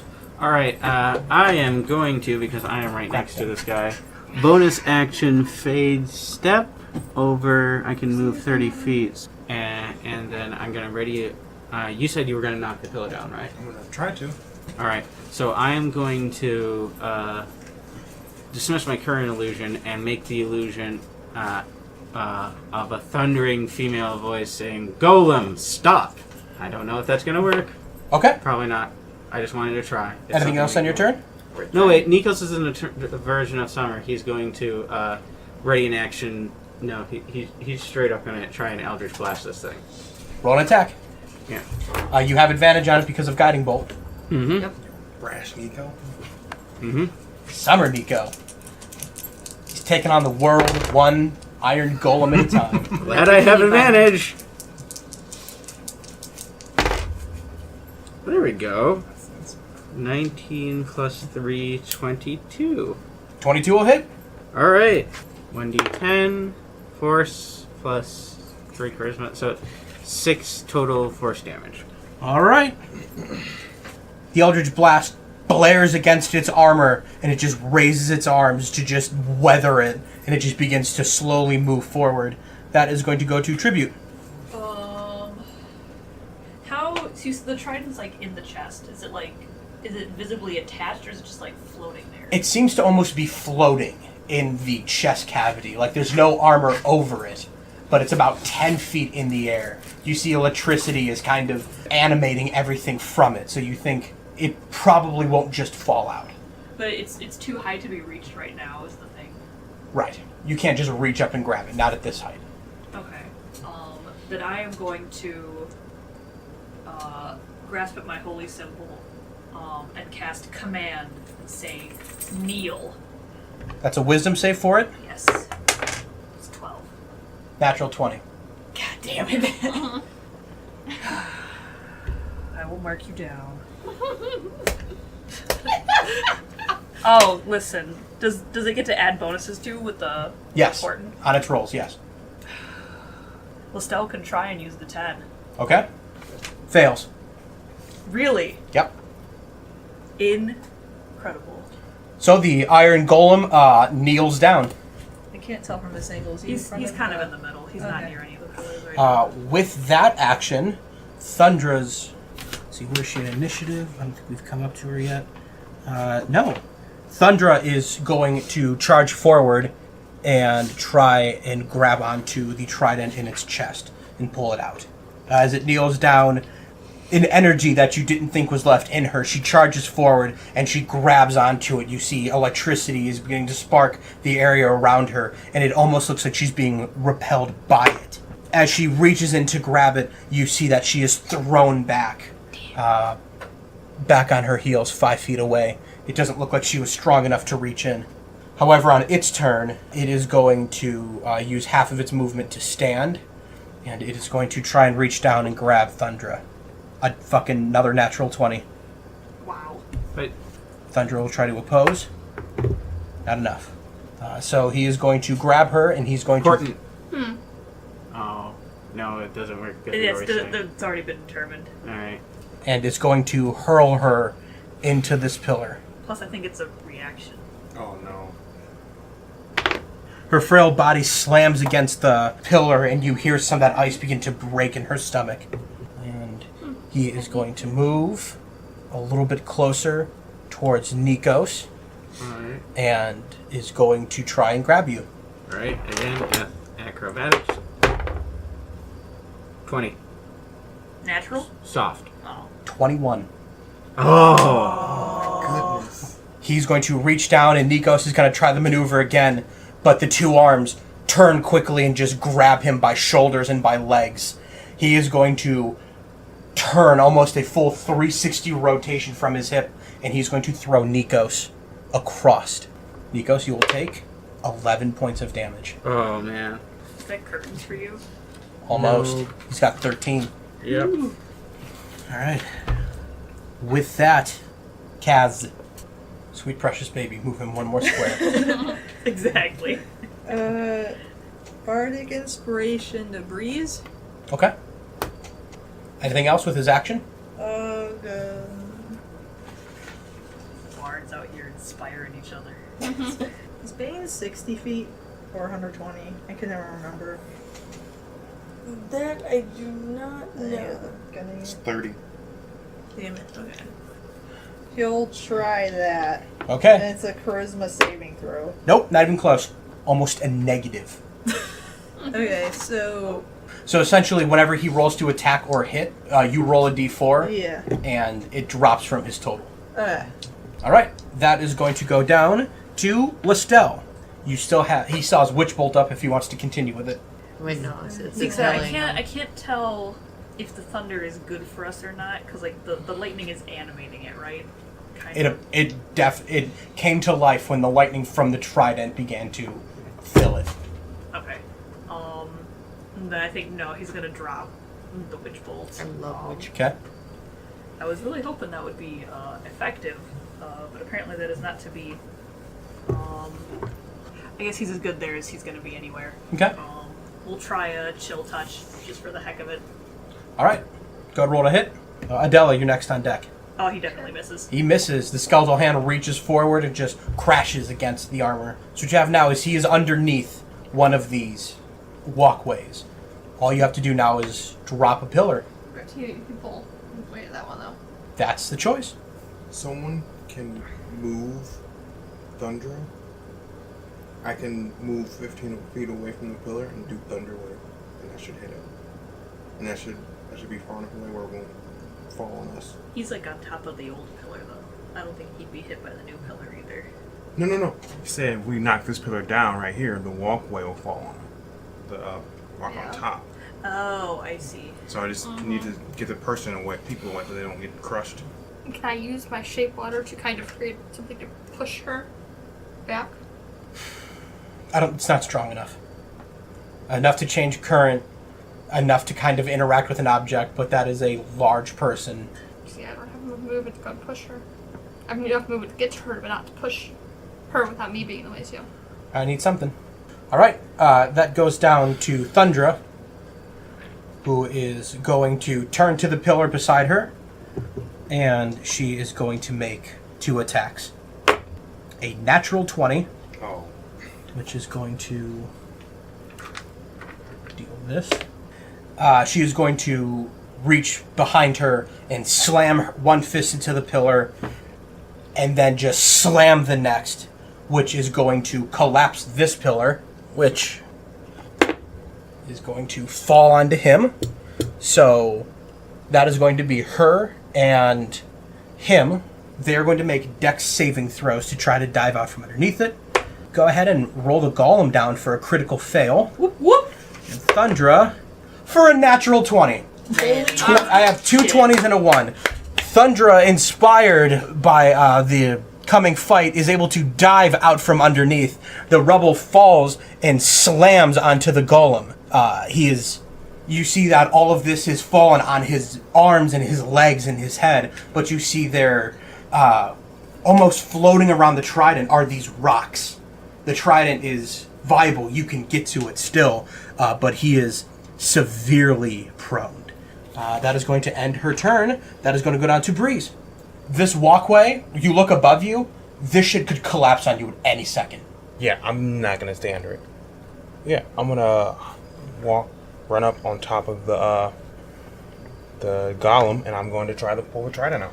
All right, give me a strength check. Now it becomes Excalibur for like the next Natural round. 20. Okay. Breeze runs up. He throws his paws down. The electricity crawls up your arms, and your fur just poofs up. You're able to get your claws, your hands around this trident, and as you begin to pull, it begins to scrape against the armor. It looks like it's almost out before the electricity causes too much and throws you off of it. Even with a natural 20. Cass. Oh, that wrote my plan. Okay, Let's be Guardians of the Galaxy, that shit. Me on the All list. hold hands. Did you drop my 20 now? I did. I got you. Oh, we could pull together. Couldn't have done That's anything. exactly what Yeah. I just... Be helping. yeah. Okay. I'll come over here. I'll even yell that. We'll go together. I'll hold my action for tribute to get here. Okay. So you run up on the golem's back with just one boot down on it. You just feel this power running through your legs. Talos, it is your turn. I am going to assist. I feel like the more people help, the more likely we are to get it. Okay. As soon as all 3 of us are gonna run up. Well, I'm All right. zapped. Nikos. All right, I'm gonna use half my movement to stand up, and can I? Heck as a bonus action. Can I healing word and the golem's down for the count, right? It is not down for the count. You actually see it's beginning to try to pick itself back up. Okay, then here's what I'm going to do. Can I cure wounds and hex in the same turn as hex as a bonus action, or is there a rule I can't remember about one of the has to be a cantrip? I think technically there is a rule for spells. Whether or not you choose to follow it is up to you. Ben and I have a rule. If you want to use your spell slots, I will let you. All right. Yeah, I am going to get up. I am going to cure wounds myself. I have not used... See, that's the thing. I have not used any spell slots to fight, and I've got 3. I'm going to use 2. And I cure wounds myself for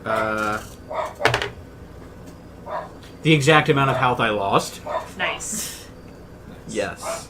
So that which by the way is the maximum I can heal at a time, 11.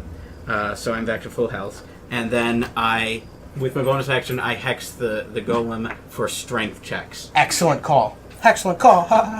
Negative inspiration. All right, Tribute. All right, I'm running up. The 3 of us are gonna do this. As Tribute runs up, the 3 standing on the back of this golem. Tribute, Cass, Talos.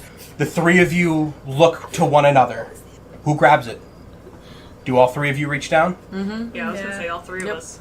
We do it together. All right. You all kneel down. You put both of your hands down. The electricity runs up your arms. It feels like it's almost burning now, like the trident's fighting against you. Do we get advantage since we're helping each other? You can all roll once, or one of you can roll twice, and I'll add a +2. What's the plan? How does that work? Like, would all three of us roll and then we add it together? Yep, and you'll have to beat a number I just assigned. Or one of you could roll and try and beat the number already assigned. I think we have better odds if all three of us roll. Because, like, you already got a nat 20, and it didn't add up. So let's try all three of us. Why am Oh. 19. I got an 8. I got... Is it strength? Yes. Okay, 19. Is it a save or a check? It is a check. Okay, just checking.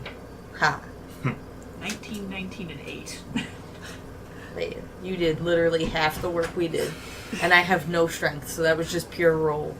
I'm like, man, I'm not going to be helpful being up here. I did okay. The three of you stand on this golem's back. You three reach down, almost elbow to elbow, hand to hand. You all grab onto the trident, the electricity doing everything it can to try to push you back. And as the three of you grab onto this trident, almost hands overlapping, you begin to pull. Your muscles tighten, your back aches, and your legs are just beginning to shake from all of this. Trident begins to scrape and move. You each had to roll a minimum of 15. You needed to have 45. And with 46, you rip the trident out from the iron golem's chest. The three of you hold it above you. Honestly, this is what it takes to hold this trident. Thundra, on the ground, leans up and holds her hand forward for it. What do you do?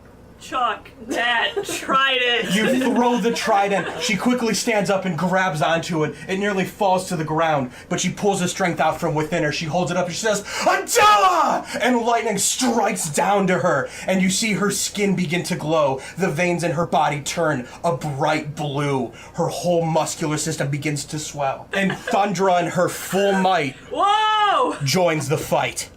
So confused. Holy. That goes to the golem. I was wondering if we were gonna get this whole thing. It's Thundra yells Adela. I The real roll- Adela. I roll a d4 right against it since Kaz did Bane. Yes. Okay. And he has disadvantage. He has to try and pick himself up. Nice. -4.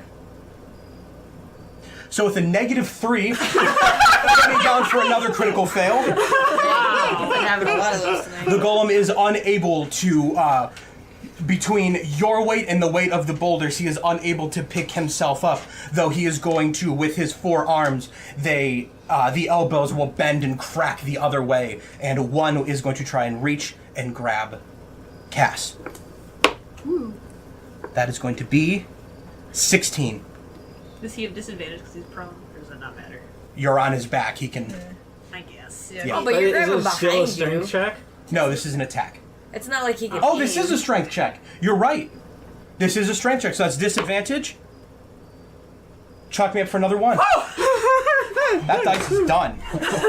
He reaches up the two arms, just swing. Cass looks over and just grabs Talos and pulls him down. The arms swing over. Another set comes up. Give me an athletics or acrobatics tribute as he tries to grab onto you. Another crit fail. I feel like he should just automatically die. Another crit fail. Holy I mean, one more shit, down that's there good, dies. 'cause I rolled a Yeah, 7. I mean, at this point. He just explodes. He tries to reach, but just Tribute's able to duck underneath of it. These arms are just flailing now, desperately trying to grab rocks It's and like pull when it a off. cat has a beetle on its back and there's a paw on top of it. There's just nothing it can do. That is going to go to Kaz. I think this is our time to actually defeat a level 16 monster. You guys gotta be level 8 by the time you finish I was this. gonna say, yeah, it's like when a level 5 Pokemon, like it's the experience share from defeating like a gym leader and just Okay. That was a 19 and a 1. Hex! That is why it is one of the best Warlock spells. He's gonna do his last bardic inspiration on Thundra. Okay. Yeah, she she's can. big and scary now. That's all. That is so cool. Yeah, All right. was bad.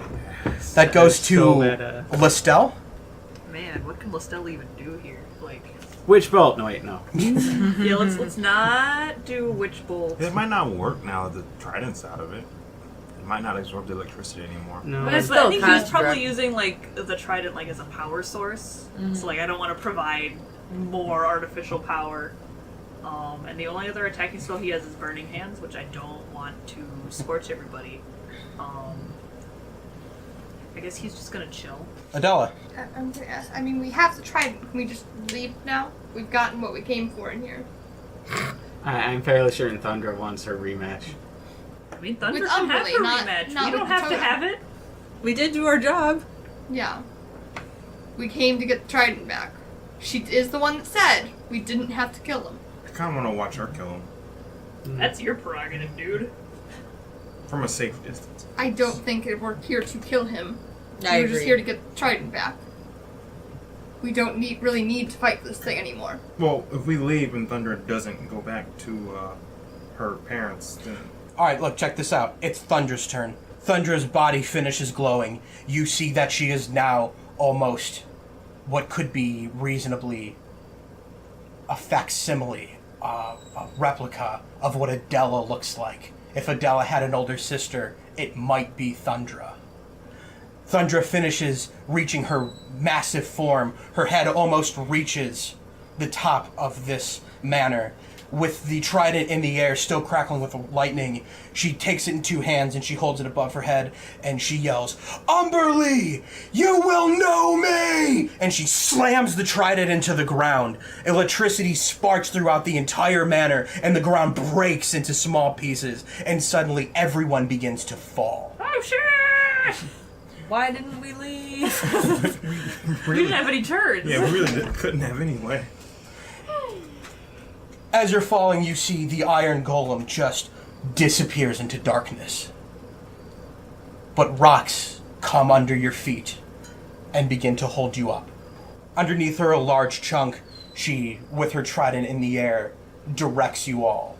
The entire small, held-up island you stand on, that is Stormbringer Castle, is collapsing around. You are safely brought to the edge, where you see Thundra's form shrink back down to her previous size, but you see that the muscle, the girth, the weight of her power sits on her like a champion. And as you are all brought to the edge, you step off your rocks that fall, and you see three guardians, dumbfounded.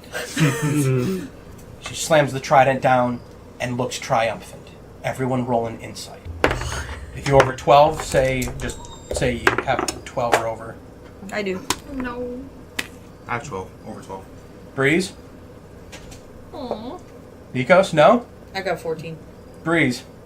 As you're looking at the Guardians, you see that Lana was smitten. Thanks for listening to today's episode.